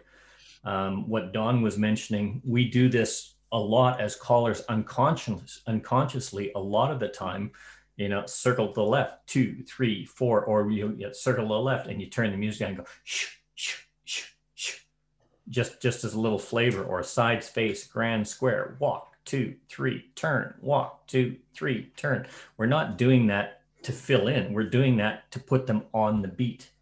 And it's no different than side space, grand square. Your singing calls, they're metered in those 4-beat phrases because on that 4th beat is your turn. That's why each phrase has that 4 beats.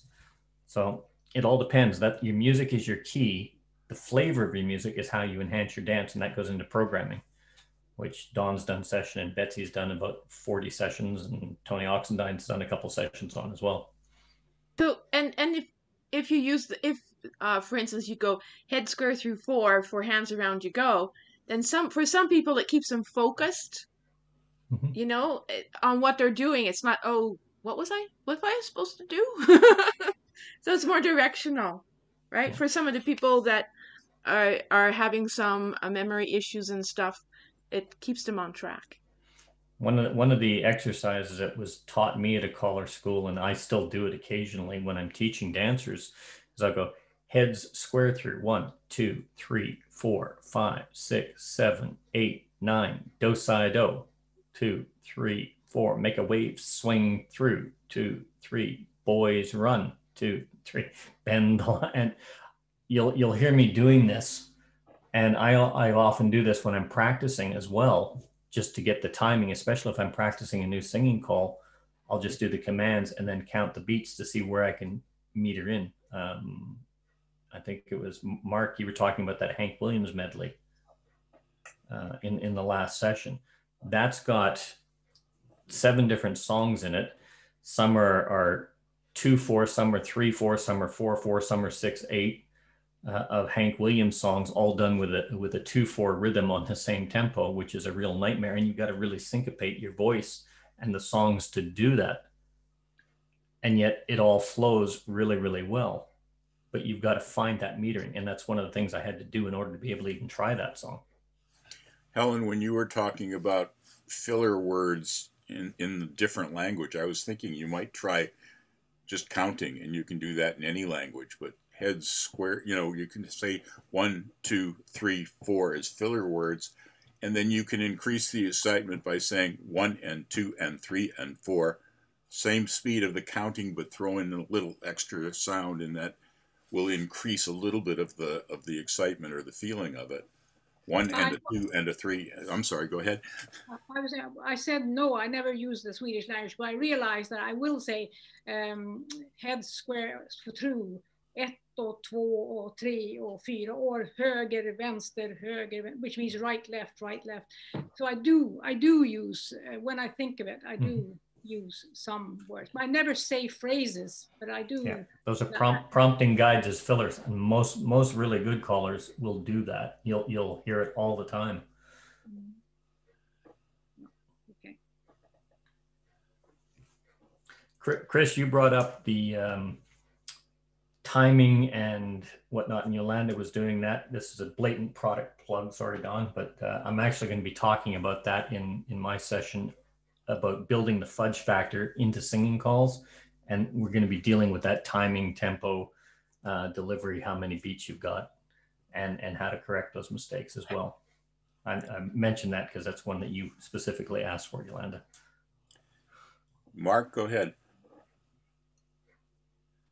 Okay. I was waving bye. I got to get going. Oh, bye. Everybody say bye to Mark. Bye, Mark. Mel, I was wondering what the fudge factor you were talking about, and by all means, give blatant ads for your thing. That's a good thing. I actually wish that there was more people here, because one of the big topics, I've done this in a few of the sessions, and there was a really good session on smooth dancing. I sent you the notes for it, Yolanda, but tempo and timing, they are 2 completely different things, but they have to be able to work together for the whole thing to work.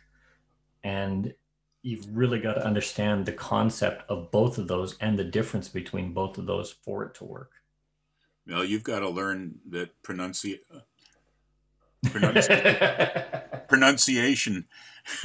or yeah. No, I was.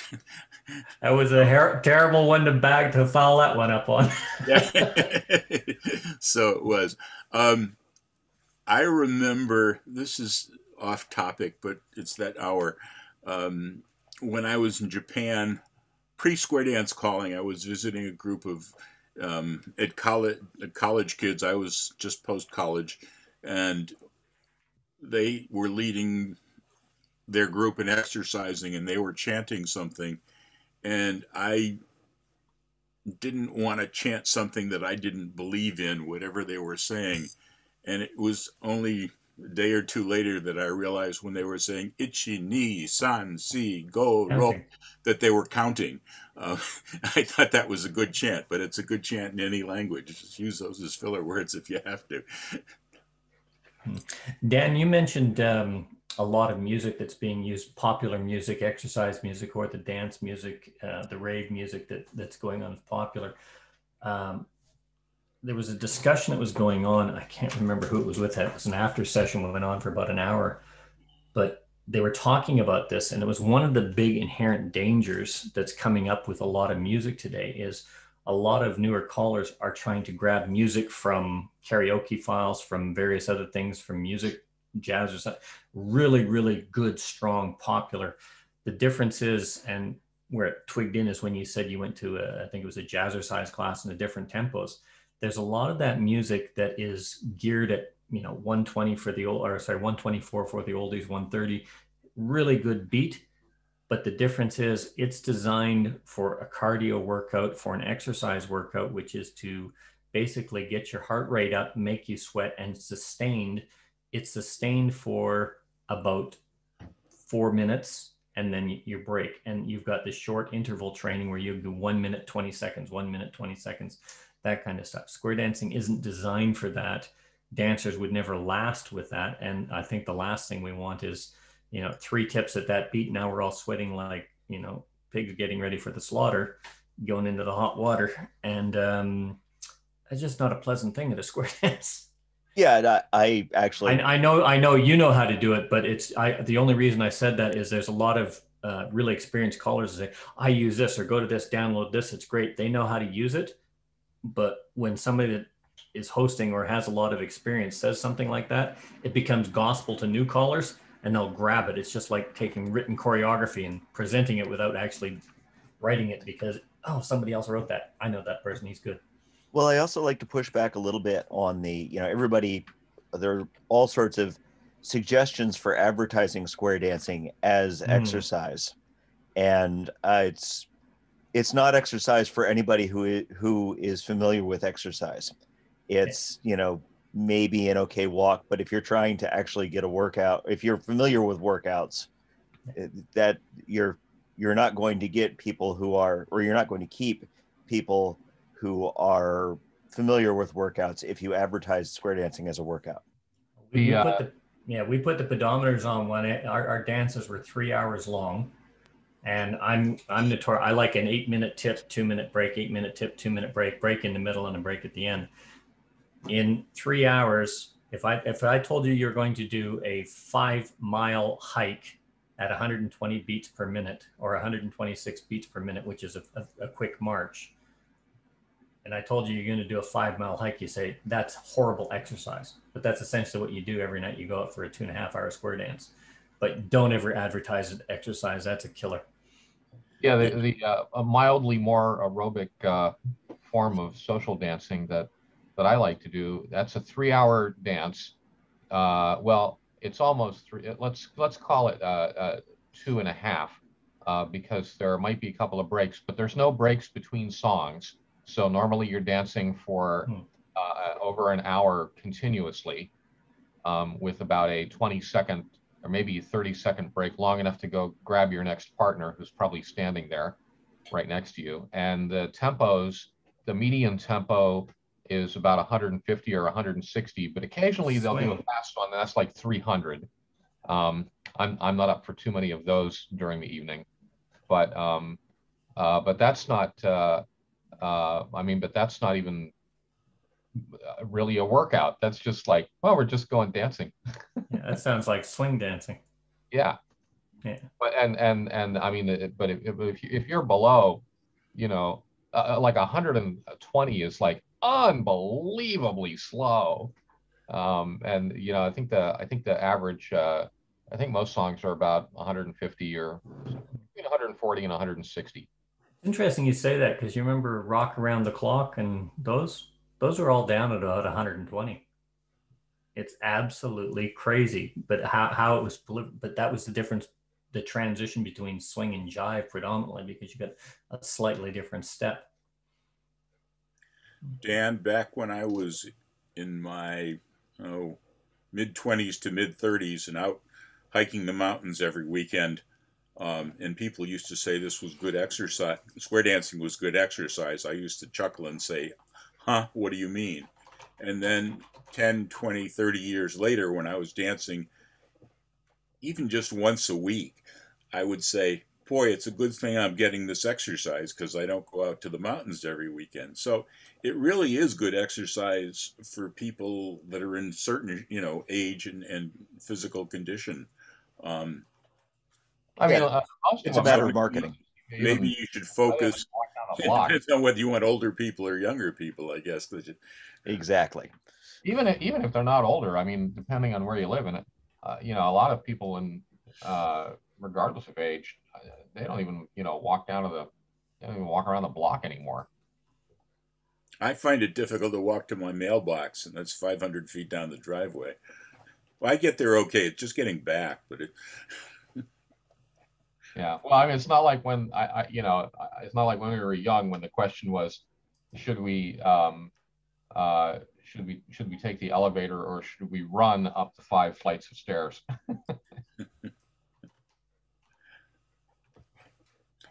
And no idea. Where I live, where it can get really slippery in the wintertime, it's a form of exercise that's safe. You know, not everybody is capable of going skiing and stuff when they're, when they've got knee and hip problems. So Yeah. this is a form of exercise that's social and safe to do. I mean, except for getting in and out of the building and the car. But, so yeah. It's an interesting concept, is square dancing on the icy parking lot, just to keep our footing well and keep everything else in tune at the same time. Well, and even that, I was on one Zoom session and one of the ladies said, I couldn't square dance for the last 20 years. It's really nice to have this opportunity because my arthritis is so bad that I can't take the chance that somebody's going to hurt me. So, there's already, so for her, that was real exercise, And for us, for the last year, it's been mental exercise on Saturday morning Zooms and Sunday morning Zooms with Mel. Well, that depends on your perspective, because some of us are dancing on Zoom. and my Saturday is my day off of dancing. So, and the other 6 days of the week I do.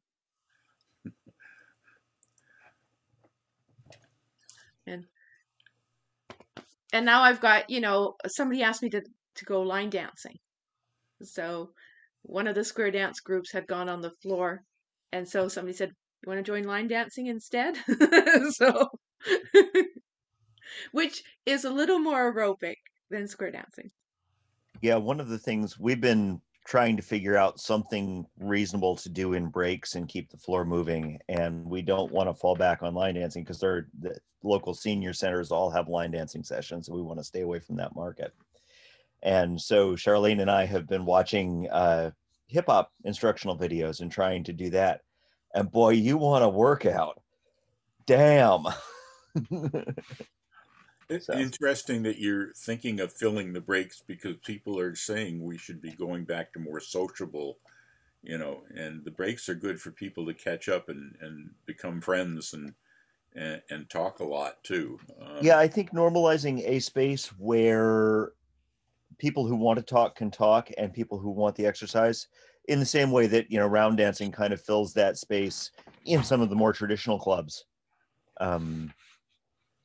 Is the direction we want to go.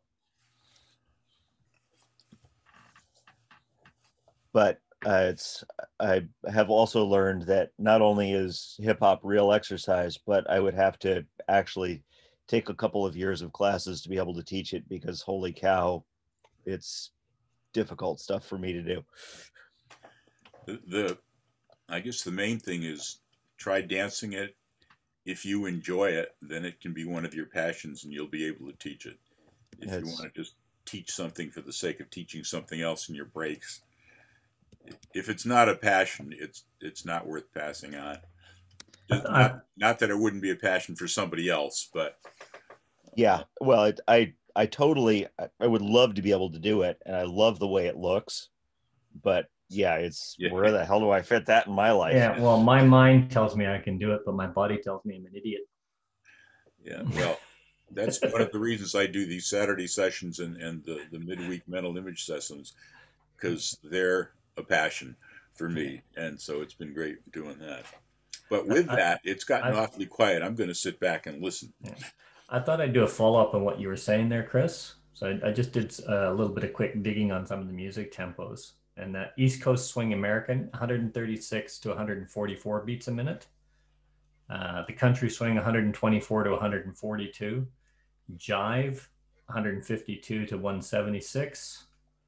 Waltz, surprisingly, varies between 124 to 216 beats per minute, and that's a waltz. And most people think of a waltz as a slow dance. The hustle, everybody do the hustle. 104 to 121. It's a much, much slower, even though the music is incredibly faster. Well, one thing that happens in some of these kinds of dancing is that you take more than one step per beat of music. Oh, absolutely. Absolutely. Like a tango is 168 to 200, but it's a very, very slow dance. And it's just the converse by that. And this goes on. If John was here, this really answers his question more. What's the difference between the tempo and the music you use? Because most people would look at a Viennese waltz, 1, 2, 3, 1, 2, 3, 1, 2, 3, but you're doing 180 beats a minute on that. But it's not what you're doing, and it doesn't feel fast, but it's the music and everything else. And this goes into what John was saying, but how does the music and the tempo change? Well, you've got a whole bunch of different music styles there. You've got a whole bunch of different things. And what Yolandi, what you were saying as well, with the difference between tempo and the words and the music you use, all of those things make a big difference in the feel of what you want to achieve. Music tempo it's a study in itself. And especially when we talk, I did a thing on music rhythms. Like you've got the beat line, which sets your rhythm. You've got your melody line. You've got your rhythm track. But there's also counter rhythms. It's possible, as you can have two melodies. It's also possible to have two rhythms on the same beat. And when you get songs like that, those really get interesting.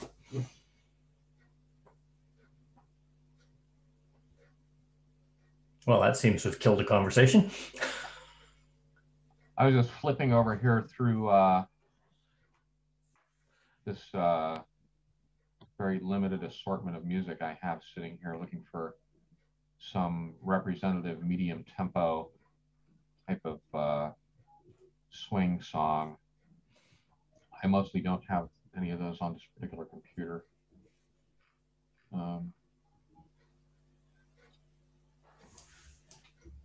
So here's one that sounds a lot faster than it is.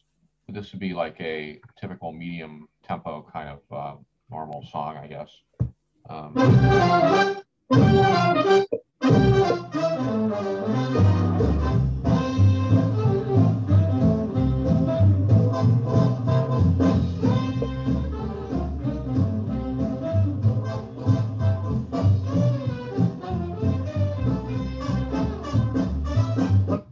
Something like that. What was the tempo of that, Chris? I don't know exactly, but if you wanted me to just 144. Because I was tapping it out here and I got 180. 144. I must have been tapping every other beat, because I, not very much now, but I used to be calibrated that I could tell music within 2 beats just by hearing it. Yeah. So I was so concerned about it. And I was guessing that was around 116. So I was... Yeah, I was thinking on the lower end too, but it might be... Here, let me play it again. What is it? Well, I was minding my business when I got a call, a desperate plea from my old friend Paul. He said, dun, dun, dun, dun, dun, dun, dun, dun. Well, that's faster, and I was doing dun, dun, dun. I was doing every other beat. Yeah. Yeah, I'm getting 180 on that. Yeah, that's what I would think of as a perfectly mid-range, maybe just slightly a tiny bit zip, but that's definitely not like fast.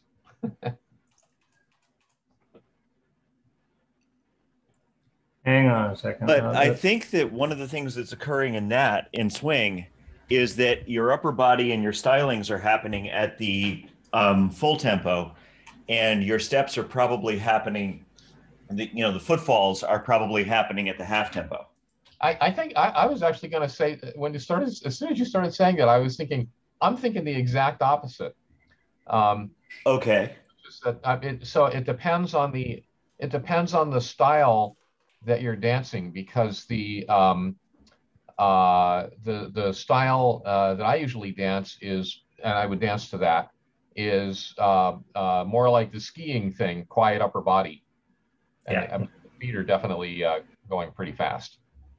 I'd do a fixed frame, probably a jive with slow, slow, quick, quick on that. Can you I've just pulled up, I'm curious now because we've got so many different ranges. So can you just play that for a bit? I need about 10, 15 seconds of it. So I just want to tap it out. I'll get the actual beat on it. Yeah. Cousin Mildred's here from out of state. I gotta fix her up with a blind date. Mildred, won't you behave? Now Paul said Mildred here is a quiet mouse, a real shy type, hardly leaves the house. But I said, Paul, I'm going to the dance tonight. Well, bring her down and I'll be polite. Mildred, won't you behave? Well, I was feeling pretty good when I got to the dance. I checked out the prospects for new romance. But there was Paul with this gal. Okay, so looking at that, tapping that out, that's an 8/8 double punch, which sits at basically a 4/4. So you got.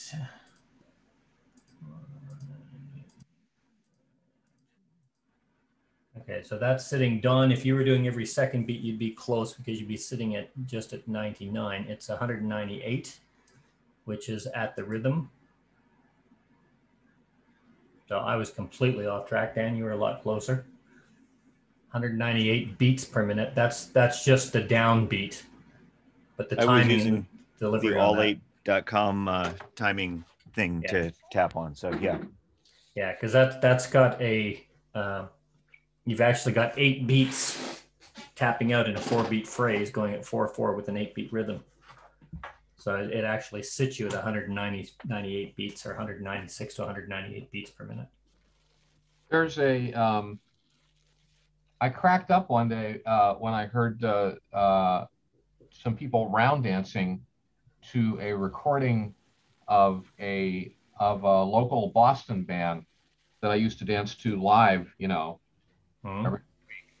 And the round dancers had slowed it way down.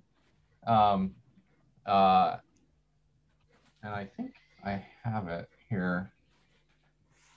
Maybe not. Like I said, I don't have much on this computer. Oh, yeah, I guess it's not here, surprisingly. Oh, wait a minute. Maybe I'm in the wrong department. Let me try this. Oh, here we go.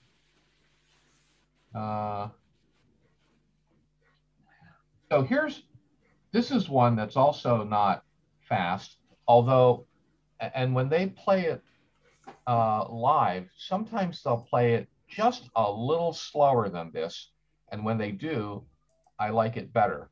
But here's another, you know, medium tempo, normal song. See hair with a big flat bow. That's the same one. I said to myself, I'll just say hi. Stop. You want to say that sounds familiar? Yeah.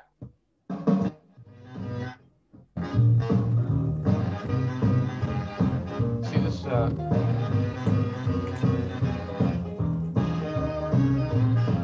Actually, I take it back. This is the slower, not the round dance tempo, but of their performances. This would be on the slower side of when they play it. And so anyway, I like this tempo here. It's just a tiny, maybe it's a tiny bit draggy, but it's pretty good.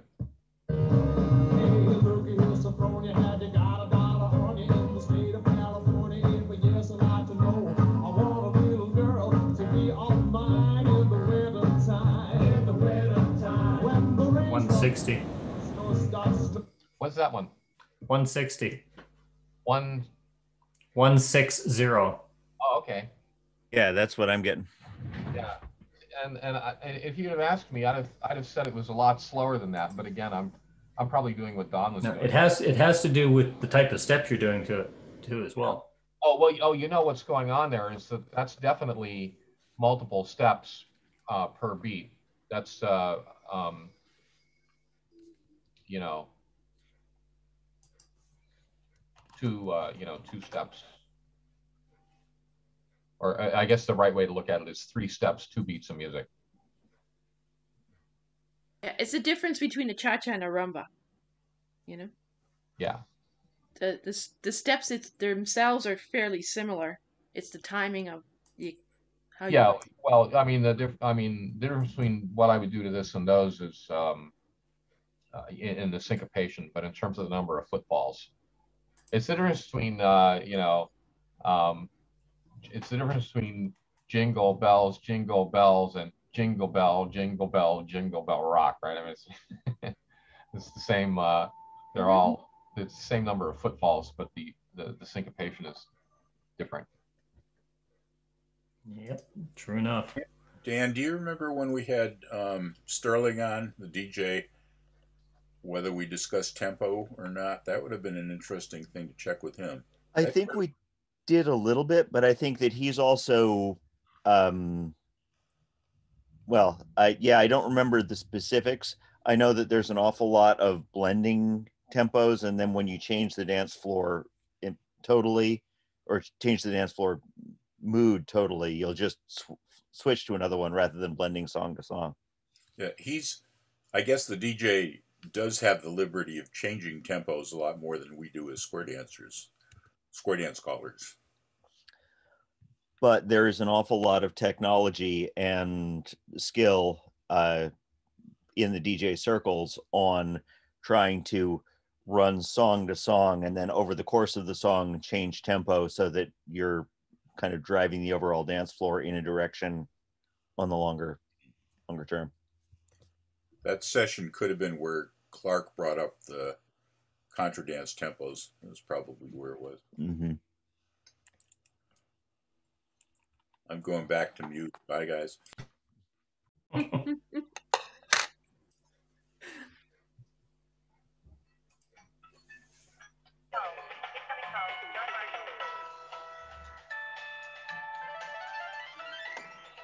Somebody playing The Simpsons.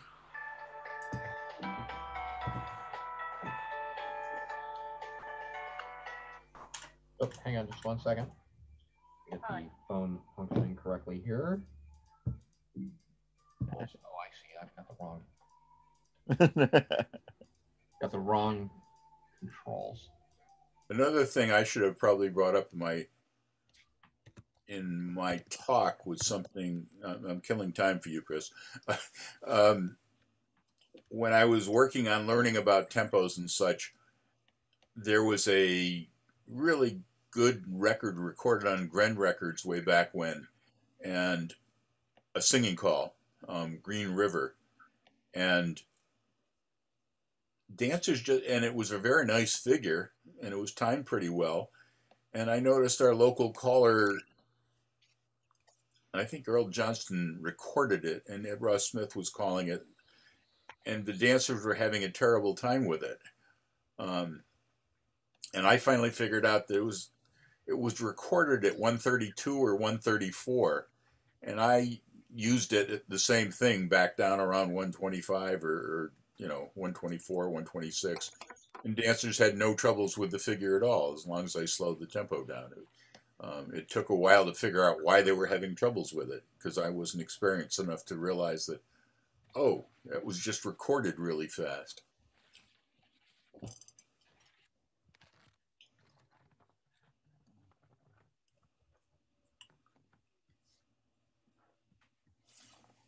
Well, I think we've kind of hit the Yes. period.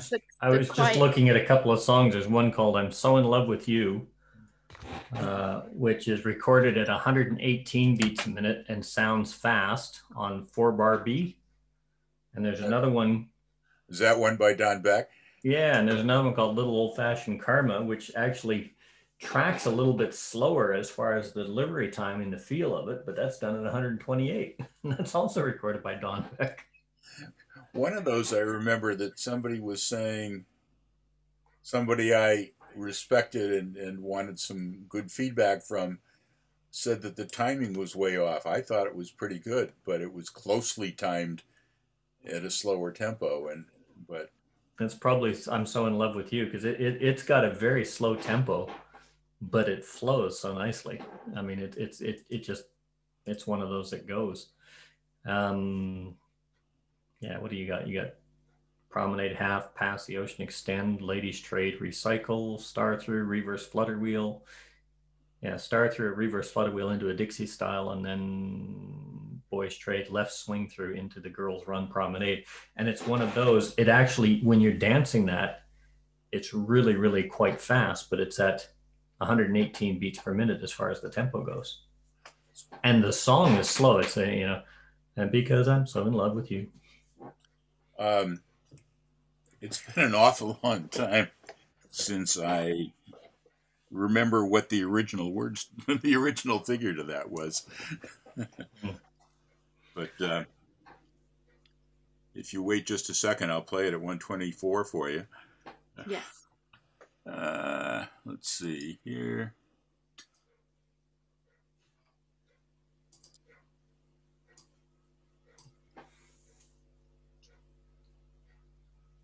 Why am I not finding that? Let me type into the thing here.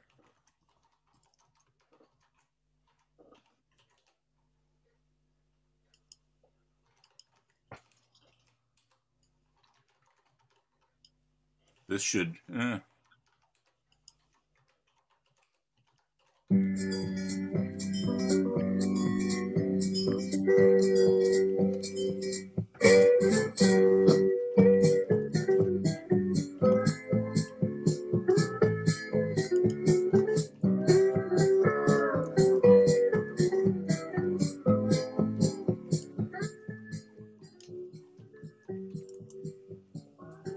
When I digitized that, I adjusted everything to 124.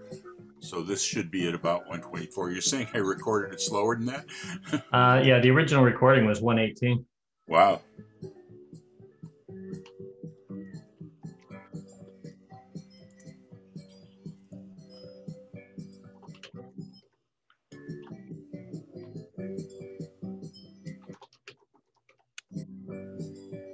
Isn't it fun to play with tempos? Yes. Oh, yeah. The player I'm using doesn't allow me to read what the tempo is. I just set it at 0 and it knows that it's originally 124. But oh well, I should turn that on. What was the other one? I don't think I've digitized yet that you were talking about.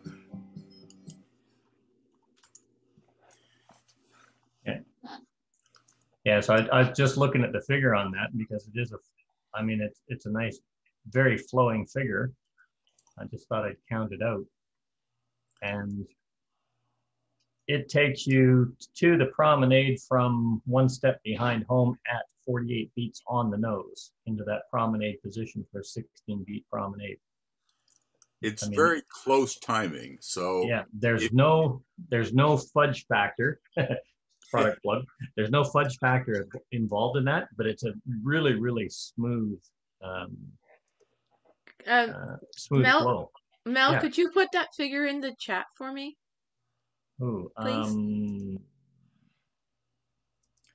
I'm guessing, Yolanda, if you go to cedar.net, I know he has the part of the music of that. He doesn't have the vocal of it, but there's a good chance he's got the figure of it there. I don't recall. Oh, and on the cue sheet. Yeah. Okay. But I don't know for sure. Okay. I remember my philosophy at the time of coming up with figures for singing calls was not to do the same old head square through, swing through, boys run Ferris wheel. I wanted to fit the music, but I wanted it to be different. But because of the differenceness, I made it a little less standard, and some people found the timing too close for them to handle, unfortunately. So. Well, I used to love that. I had this record for a long time. I used it at all my caller schools when I was doing on tempo and timing, because this was one of the ones that I would play. I'd set it right at, and I never played things at 45. I always set it at 44 or 43. But I always set, when I was doing tempo and timing, I set them at 45 because that's what they were metered at when they were recorded. And when people danced that, people said, oh my God, that is it's smooth. You can dance it. It's comfortable. But the tempo on that is just way too fast for the figure. He's got too many movements in there. You got to slow the tempo down. And I says, it's got nothing to do with the tempo. That is like, there is no flaw. Don't let your head swell, but there's no flaw in the timing of that record. or that figure. It just flows right into that promenade, and every bit of it flows. If you do a check step, it's 148.16. If you tighten that promenade, by the time you're turning in on the heads, you're doing the heads promenade before you finish turning in, and the side just doing. There's absolutely no give, no fudge factor at all in that. But it's such a beautiful, smooth thing to dance to. And when we put that on, they says, "Oh, the tempo is just way too fast. You got to slow that down." And that's at 118. And that's why I always laughed at it, because I put things up which are at 132. It's, oh yeah, well, you could probably speed that up a bit. Hooked on Elvis is a great one, for example. I don't know if you remember the rhythm Hooked on Elvis? I never did it, but okay. That one is one of those, it's fast, but that's at 136 beats a minute. Well, as we say, perception. Yeah, and that's why I've always liked that song. Because it is such a slow tempo. No, I don't remember if you, where I've said this before, but I talked about it recently, that one year at Color Lab, I was doing a session on timing along with somebody else. I don't recall whom. And Dick Ledger, who was a real stickler for timing and the timing charts, was sitting in the group, and he was quite upset by what was going on. But what I did was I put on I got a square of competent dancers, and then put on 2 records, the recorded side, and had the dancers dance through it, and they just flowed smoothly through the timing, that everything was fine on both of them. One was by John Jones, one was by Don Beck. And then we added up the numbers on the blackboard of the beats per minute per the timing charts, and found out that I think John had far fewer than 124 beats, than 64 beats of music for his figure, and I had far fewer means 3 or 4 less than 64, and I had about that many more than 64 squeezed in there. Yeah. But the dancers felt the timing was correct on each of them. Yeah. I noticed that an awful lot when you get some things will be sitting at about 50 beats instead of at the 48, they're at the 50. You still call you swinging promenade, and you've got your 16 beats, but the reason it works is they're setting it up. You're just one step off the half quadrant for your swinging promenade. So instead of having the 16 beats, you've got that 16 beats of phrasing, but the calls are stacked, but the delivery actually flows because of the choreography. Other times you've got 40 beats of music instead of 48, but you're doing your swing from the left-hand quadrant. That's usually of a, for instance, a pass-through swing from an 8-chain 4 box, pass-through swing your corner from a corner box exact, and you're going into that, so you're actually moving into the left-hand quadrant and swinging away from. So you need that extra 8 beats to do the swing and the 4 beats to get to the home for that 16-beat promenade. And all those things are factors that are taken care of in a lot of those older music. I hadn't really thought of timing chart versus the extra step or 2 of the promenade, assuming it's a corner promenade or corner progression or a right-hand lady progression or what have you. I mean, I'm well aware of when you're swinging across from home and then get to stand for 8 beats and listen to the caller say how wonderful he sings. But I attribute some of those differences as to the transition from one call to the next. You know, it depends on how, the figure will sometimes overlap the timing of different figures of different absolutely calls. And that's probably the discrepancy between John's call and mine at that time. One of the things that comes up in a lot of those is when people use a timing chart, they'll go head square through, there's 12 beats. Okay, meet the corner, square through again, there's 10 beats. Okay, so you've got 22, but they'll calculate 20 on the square through. If you're coming off a promenade and you call head square through, if your delivery timing, your command timing and your delivery timing are correct, that second square through is actually a 10-beat square through. So you've actually gained 2 beats of music on your swing, which is from the quadrant. That's where that happens. When you do a lot of these other things, when they use timing charts, you get swing through. Girls circulate, boys trade. Okay, well, you got the circulate 6 and the trade. There's 4. There's 10 beats, but it's not.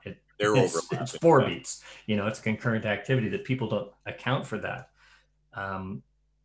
I've always said that it's a good thing if you're going to use concurrent activity movements.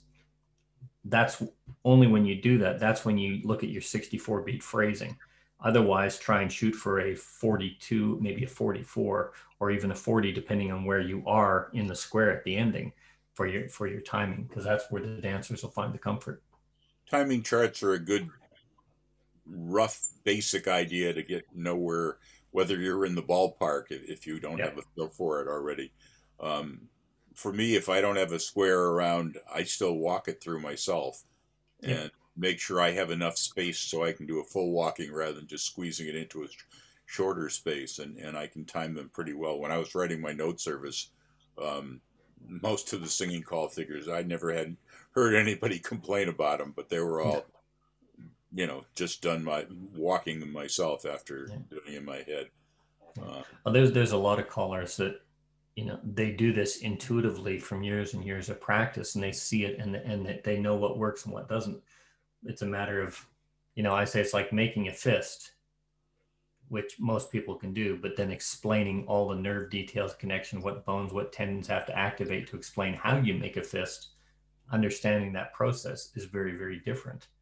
And you know, much as I hate to say it, I've always envied you on that one, because you go on about how you do this, but you just bloody well do it. It pisses me off sometimes because I have to rip it apart into little bits and pieces to figure it out.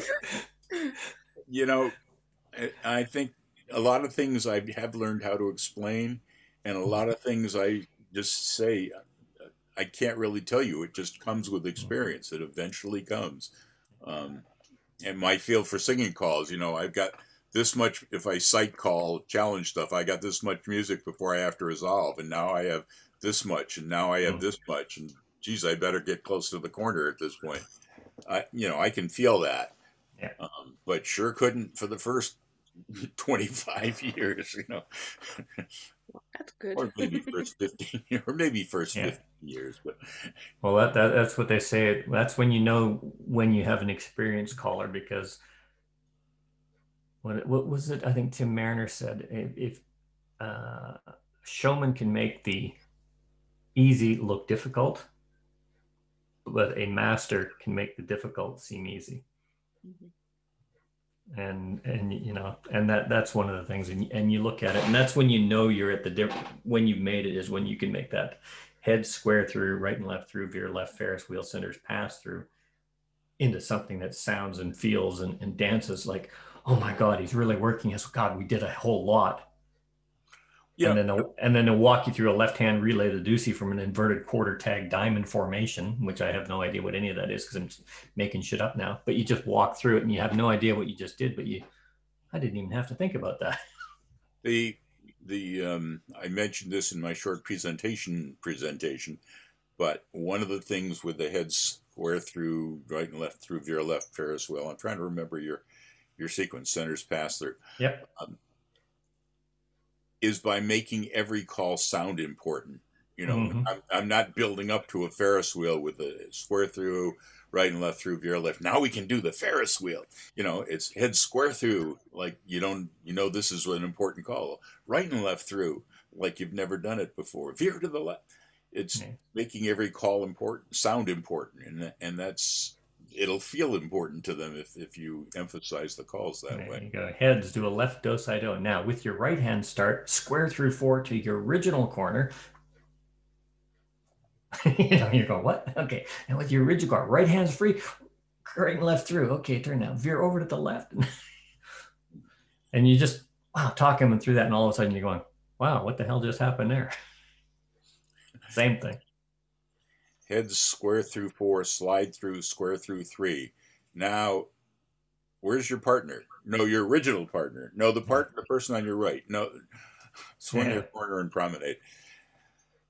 I can tell we've left tempo We've paced way beyond that.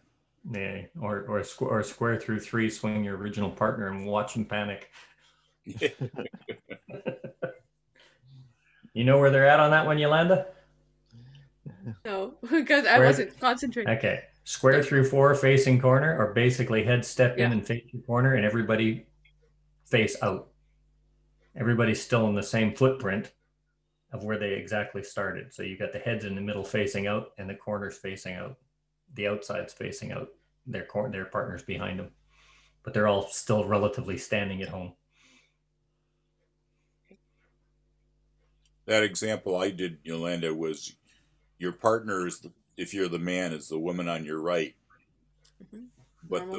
But the woman on your right was your original corner because of the facing out situation, and callers get to confuse each other that way, and sometimes confuse the dancers too. Like I'm confused right now. Yeah, it's just like when you tell them to half sachet, and all of a sudden you've swapped positions on them, and they're like, "Oh my gosh, what did you do to me?" That's where they are. Okay. Lines facing out. Yeah, they started there. So from home, now they're home. Right there, they're home. Yeah. And their feet are home. They just don't know it. But the number 1 man, his partner, is the number 4 lady, but his original. That's correct. But the original partner is the one on the other side. Yeah. So the number 4 lady is both his partner and his corner. If I did that to a singing call and say swing your corner, he would have no troubles going to his current partner. And yeah. It's just and then they say, and where's your corner? Your corner's on the left for the men, the right for the women. But wait a minute, that's your partner. It's one of those. It's the ever-ending circle of debate. So, and it's one of those things that if you call, the dancers know what you want, even though the callers can't decide what's right. Whereas there are other times the callers know what's right and the dancers can't decide what's right. Right. The interesting thing with terminations that I've noticed recently, Mel, if you go back to it, I'll show you. In most cases, wherever you happen to have people, if you say the heads, if you're talking about the heads, it'll find the original heads wherever they happen to be. Yeah. Let's try this for the heck of it. Do a heads past the ocean. Center ladies trade. Actually, I didn't want to do that, but that's, don't do it because you haven't done it yet. Extend. If I say heads, you turn back. It'll just find, you can do that. It'll find the original heads and they'll do a U-turn back. Yep. But what's interesting about that, Donna, is if you do this.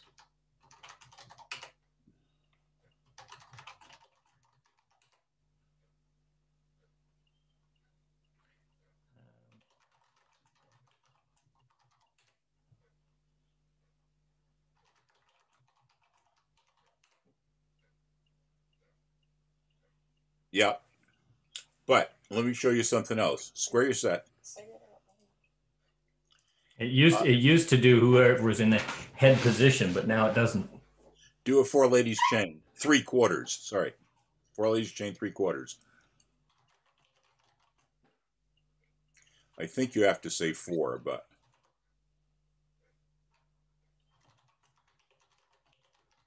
and you just have to type 3/4 without the dash. But so if I say head square through here, it will be the head men and the side women. Yeah. Right. Which is a good thing because that's what you want it to do, but it interprets heads differently there than. But if you go.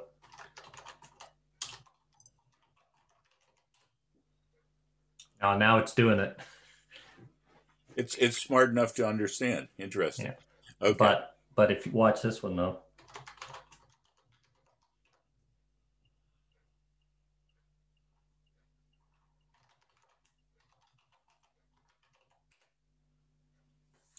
Oh. See what it's doing, it's extrapolating from the formations, because in that type of a formation, there's no specific head, so it's defaulting to originals. That's what I was trying to get to in the last one.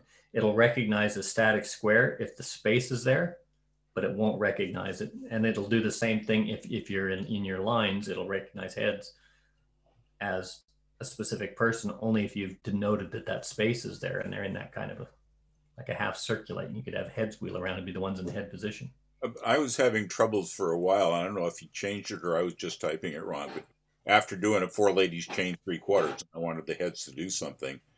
I wanted those in the head position to do something, and it wasn't all heads. Yeah. I had troubles talking to it.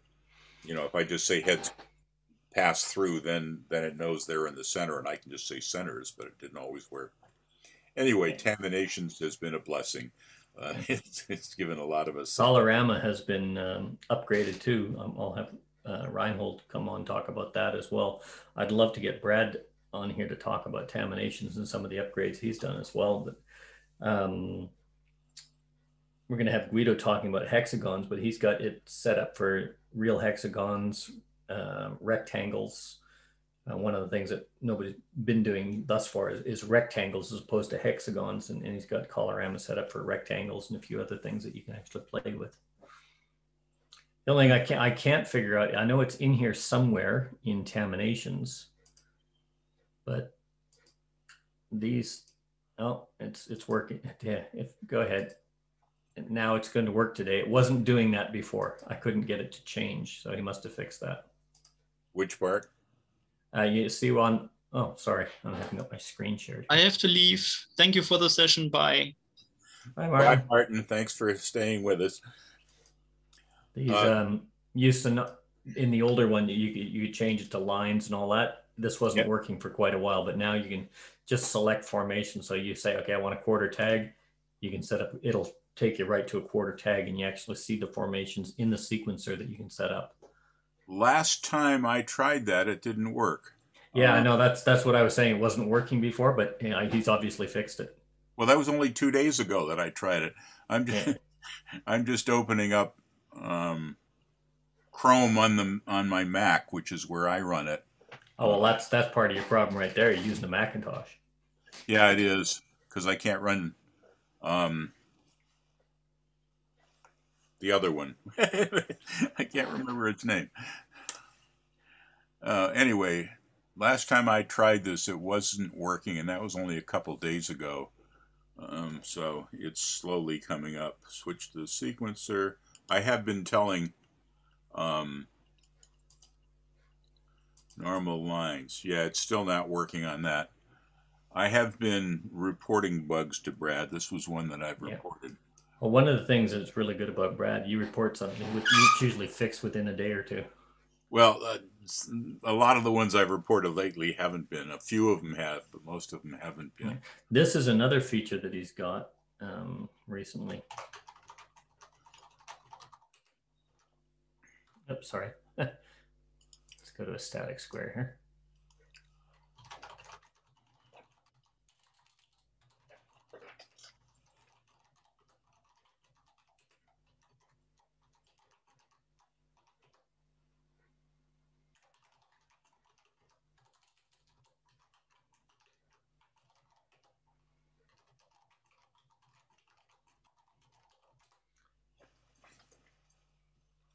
Does that work? Okay. Oh. Yeah, oh no, it worked. The only thing I don't like, they always back up into the squared set position to do their swing, but that sort of, the timing doesn't change. But you know how you used to do copy, and then can you see the Word document on the screen? Oh. Interesting. And it would paste. Okay, that I just pasted in. Mm-hmm. Okay, but he's added this feature. So if you're doing choreography, let's say you're writing a document, change it to a comma, copy. Yeah, I've noticed that. And it pastes in a string. So if you want to do that, and then like if you want to write your choreography, you just change it. comma to a boom. Now you got them spaced out for publishing, which is really great for me with behind the mic, because now I can review the choreography on these things and say, okay, there it is. Don't have to line everything up all the time, change the spacing. I'm opening Taminations again. If I can share my screen, I can't even find. I must have closed that window. Oh, there we go. What happens if I try and share a screen? I guess I can. Can you see mine? Okay. One of the things that he's added that I like, and pardon me, I just like to watch the active man, but no problem. But if I want to create a sequence, I can say heads square through 4, semicolon space. Now I can type out my whole sequence there and see if it works. Swing through, boys run, couples circulate, chain down the line, half sachet, slide through. Where'd my semicolon go? Here we go. No, that's not a semicolon. I noticed. Trade by, Alaman left and promenade. Yep. And then I can hit return and make sure they all work. I like to have it going faster when I'm doing it for myself, but it didn't like something from the very beginning. I think you're square through. You got SSSS. Yeah, that's an abbreviation I use for it. Oh, okay? So you've got your own coding then. Oh man, let's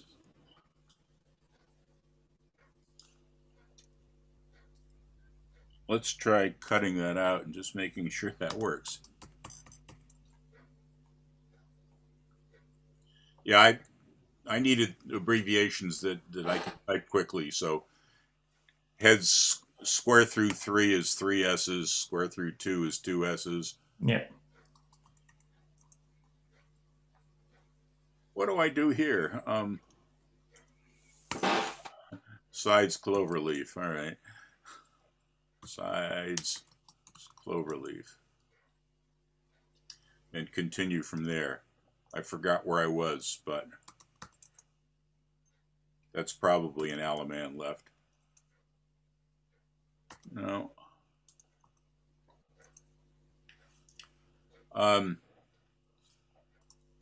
I guess I wasn't paying attention to what I was typing. Right and left through. It's cloverleaf. All right. No, I'm wasting all of our time. No, you're not.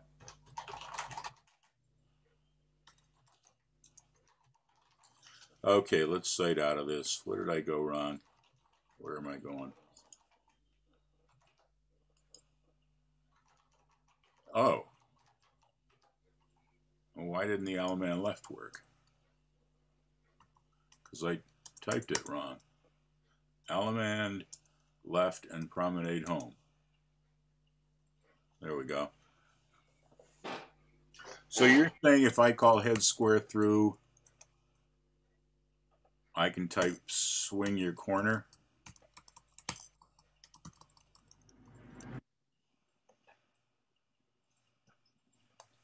It even does the swing. How about that? Yeah. Well, I got all my keyboards and KVMs and telephones and headphones sorted back out. What'd I miss? We're just playing with some of the updates on Taminations. Is Don still there? Yeah, he is. Oh, okay. That's his screen up. Oh, okay. John Marshall says to tell you that he really will do a presentation soon. Good. I was about to write him. He says, "Hey, I heard Don's voice. I want to know what's going on there, but tell him." Were you on the phone with John? Yeah. Oh, okay. Yes, good. It'll be interesting. I think the one he wants to do, he's going to do a session on how to use pattern music properly, and or something on that order. And I'm looking forward to that because it's something of my complaints. One of my shortcuts, Mel, for reset is I type in "go home," and it sends everybody home with a thing. One of the things that I've fudged into, let's see, let's do a heads square through 3. You're not shared anymore. Well, why can't what? Well, it says stop sharing. Well, I can. I see this. I see Taminations. I'm seeing Taminations. Hang on. Okay, it's probably operator's head spacing then. Can you see Taminations now? I can see Taminations, but I've lost everything else. Oh, let's go home. Can you just unshare and reshare? Sure. Stop sharing. Start sharing. Taminations. Is that any better? Yeah. Okay. I don't know what happened there. Whoops. Move this down. So if I type in heads square through 2, and I want to split 2 around 1 to align. Yeah.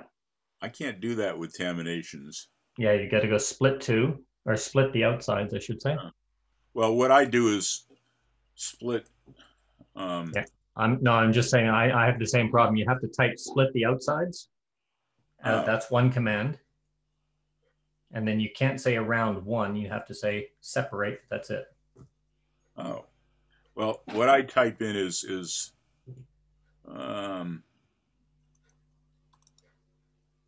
can't remember what I type in now. That's terrible. But I have something that I think I should change because I like what you just told me.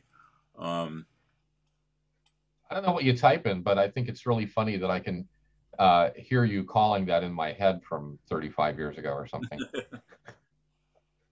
Split those 2 and you walk around 1, make lines. That's what you'd say.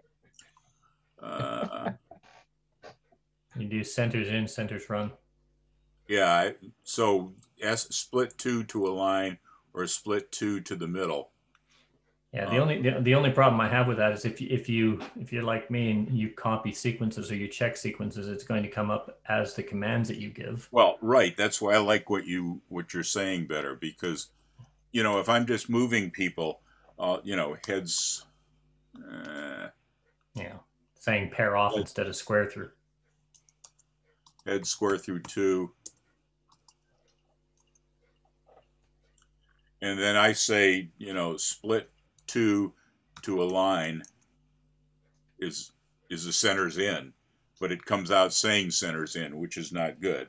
Yeah. If I say split the outsides. Well, I'll try that in a second, but split 2 to the middle. Is there a thing for separate around 1, come into the middle? I have it just do a centers in, centers run, ends bend. And it works for me, but yeah, I think that's what I do as well. But I really don't like to have to do that. So you may not have been looking, but my shortcut for square your set and reset is go home. So let me try it your way. Heads. Oh, you can program in your own aliases. Is that what's going on with that? Yeah, if you hit abbreviations, you can create your own abbreviations. Oh. So you said here I should just say split 2? Yeah, split the outside couple. Oh. Or split the outsides.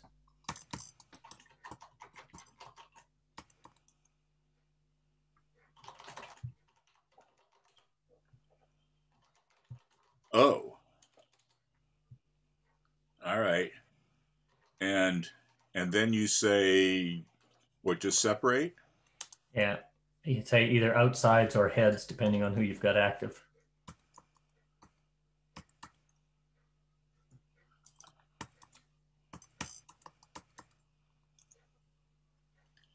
Outsides separate. Yep.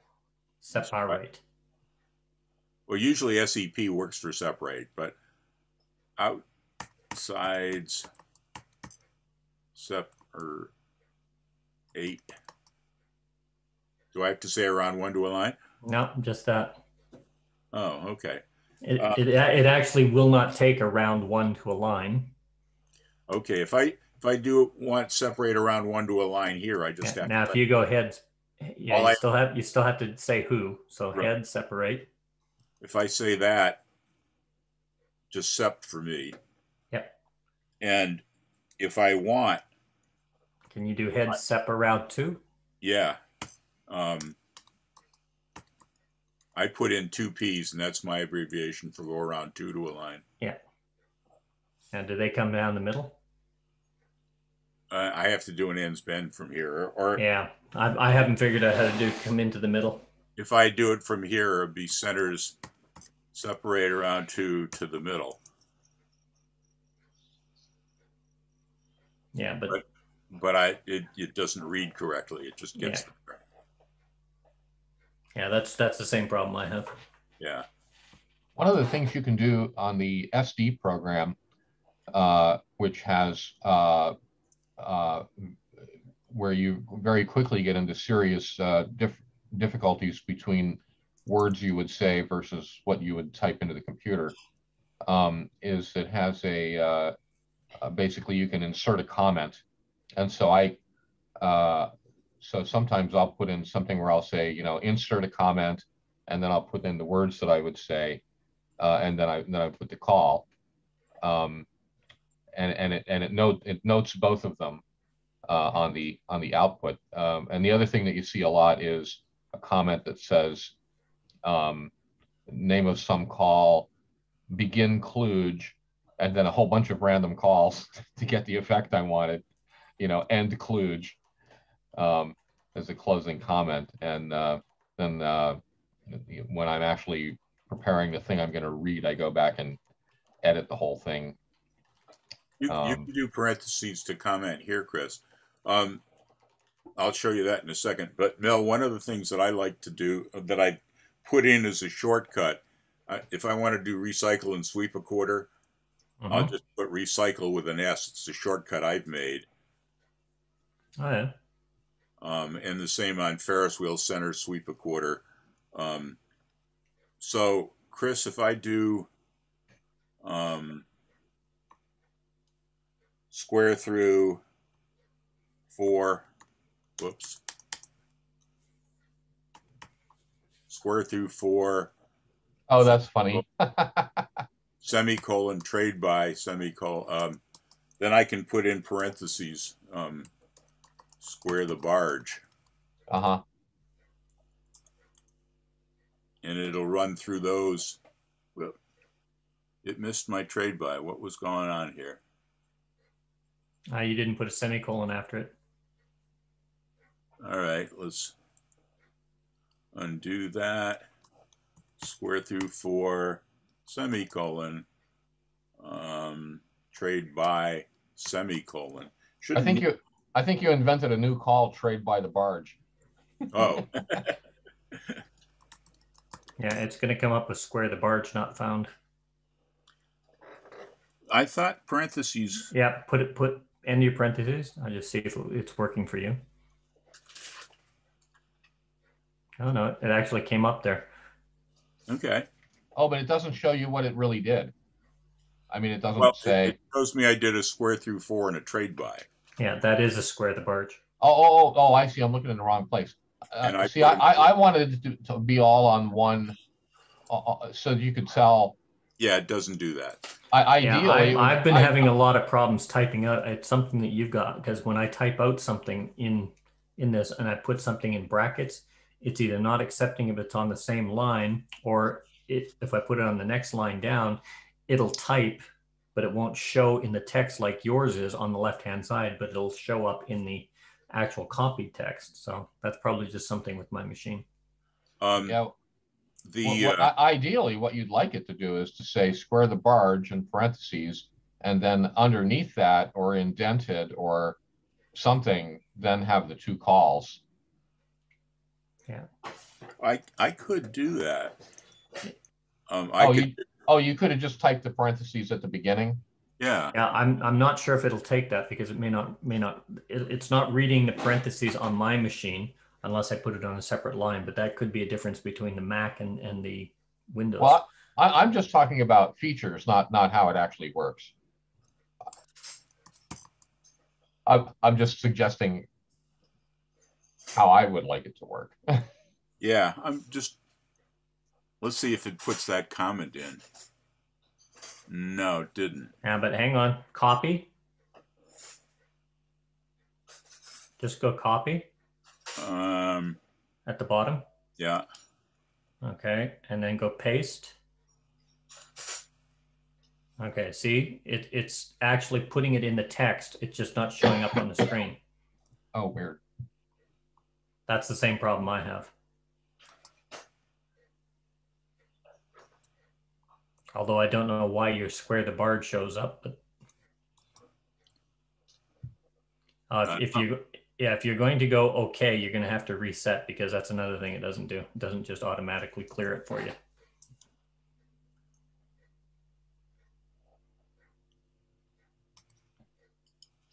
A big problem with SD, well, it's not a problem with SD, but it's a problem that comes up with people who use SD, is that the things that you say to the program are not necessarily the words that you would utter to the dancers, especially if you're using any kind of internal kludgy mechanisms to inform the program of what, something that a human might understand that it doesn't necessarily understand. It's the same here, Chris. If I say head star through, I can't say right and left through. I have to say centers right and left through. Right. I was talking to Bill yesterday, and there was a case of somebody calling up complaining that he couldn't get the program to do something. And Bill said, oh, well, you need to do the following incantation. And then the guy was, who probably should not really have been using this program or calling this level, then said, oh, and is that what I would say to the dancers too?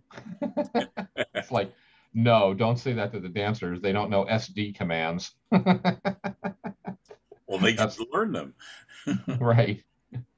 But the guy, but again, the guy was calling above his level because he didn't quite understand,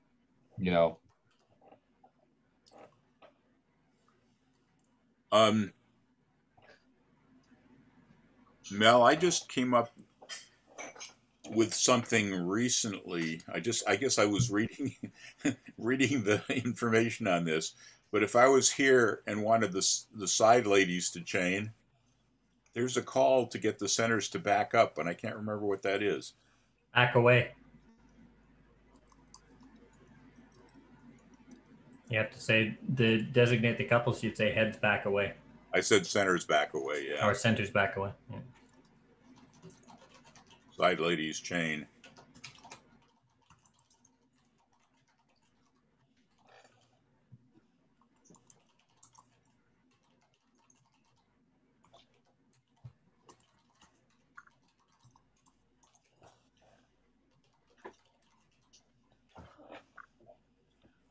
I've just noticed something on square contaminations. Hang on a second. Can I share a screen here for a second, Don?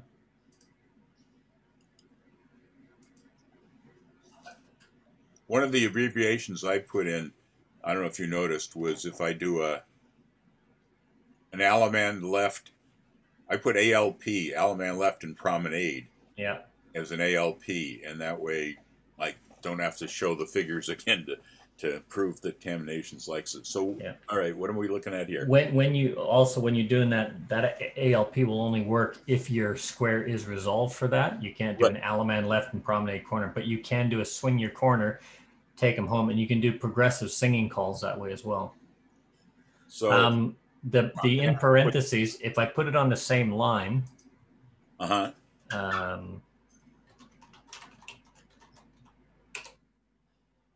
so if I go heads square through,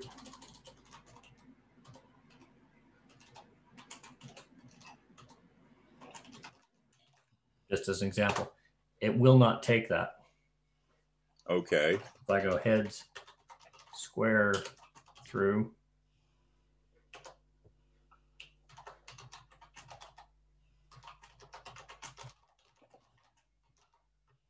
I wanted to say that as my filler word.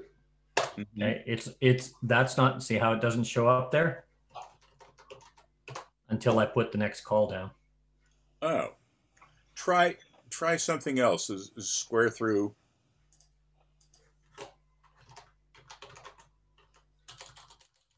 Or square through 4 or whatever you want for a convenient number.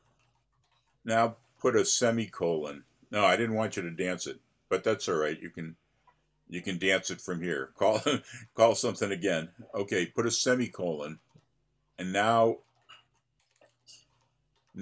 put a semicolon, then put something in parentheses.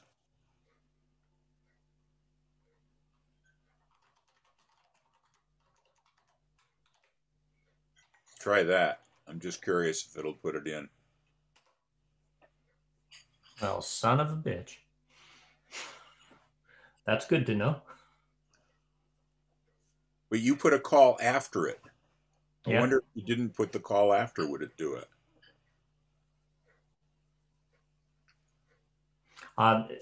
What I was looking at when I wrote it, okay, so if I do this, for instance, boys run.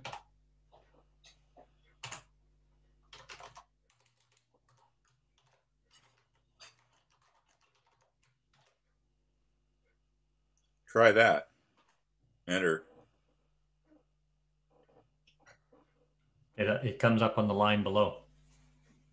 Okay, but at least it came up. If you didn't put the parentheses, it wouldn't come up, or what? I mean, if you didn't put the semicolon.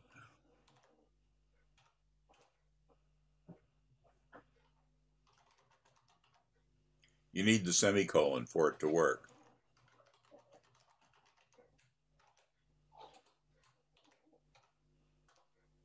Yeah. Speaking of Brad's responding quickly, when he first put that semicolon thing in, you had to have a space semicolon, and I mentioned that, and he fixed that real quickly. That was kind of a pain to have to pipe a space in there each time. Tokenizer bug.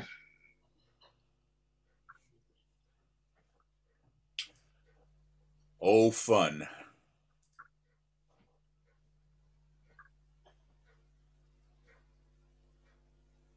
Okay, so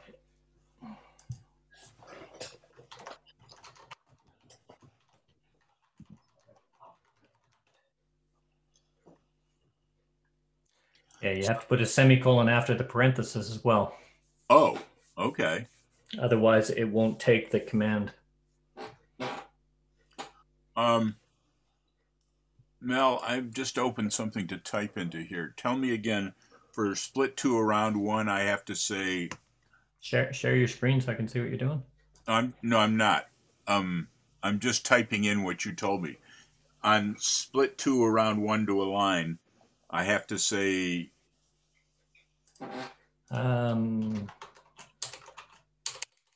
You gave me the words before, and I'm trying to remember what they were. Okay, so it's split the outsides. Split. Separate. It was just separate. Yeah, split the outsides. Outside. And then the next command is separate. Okay. No, it won't do that. It's just separate. And there was something else that you told me how to do this. Sorry, no, it's outside. You have to tell who, outsides or heads. Oh.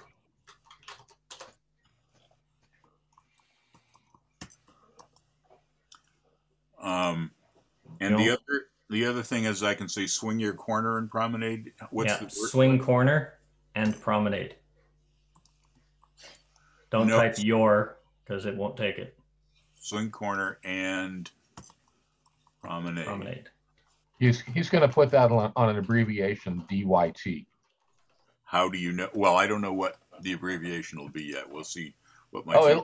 Won't it be DYT?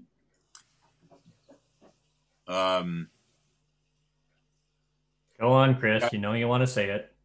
I guess. Well, that's going to include a weave the ring, do-si-do, and promenade. Yeah. Oh, I forgot. It's got all of those in it. But I think you got that right, Chris. There, now I can see the meeting again. So, Mel, you don't know what DYT is, huh? Do your own thing. Do your thing. It's Don Beck's I get to sing a lot more lyrics this way call. Do your thing means weave the ring, swing, and promenade. It's interesting. I actually ran into others using that after I published it, but not very many. Well, this is interesting. What's that? I'm looking at your screen.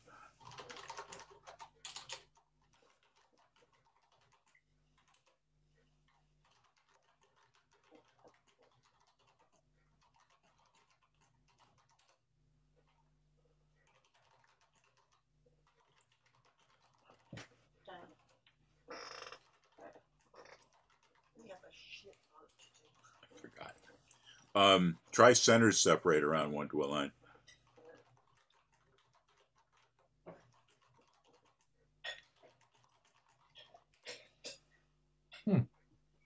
Because they weren't original heads. Yeah, I just realized that. Gentlemen, I've just remembered that I have a lot to do besides play games that I'm enjoying. I'm going to have to run. I've learned a couple of new things. That's great. What did you learn, Mel? I can write things in strings, and I can use a semicolon to just type in what I want as a sequence. Yeah, which means I can cut and paste into a sequence instead of having to reformat everything. That works quite, and you can actually type your abbreviations in there.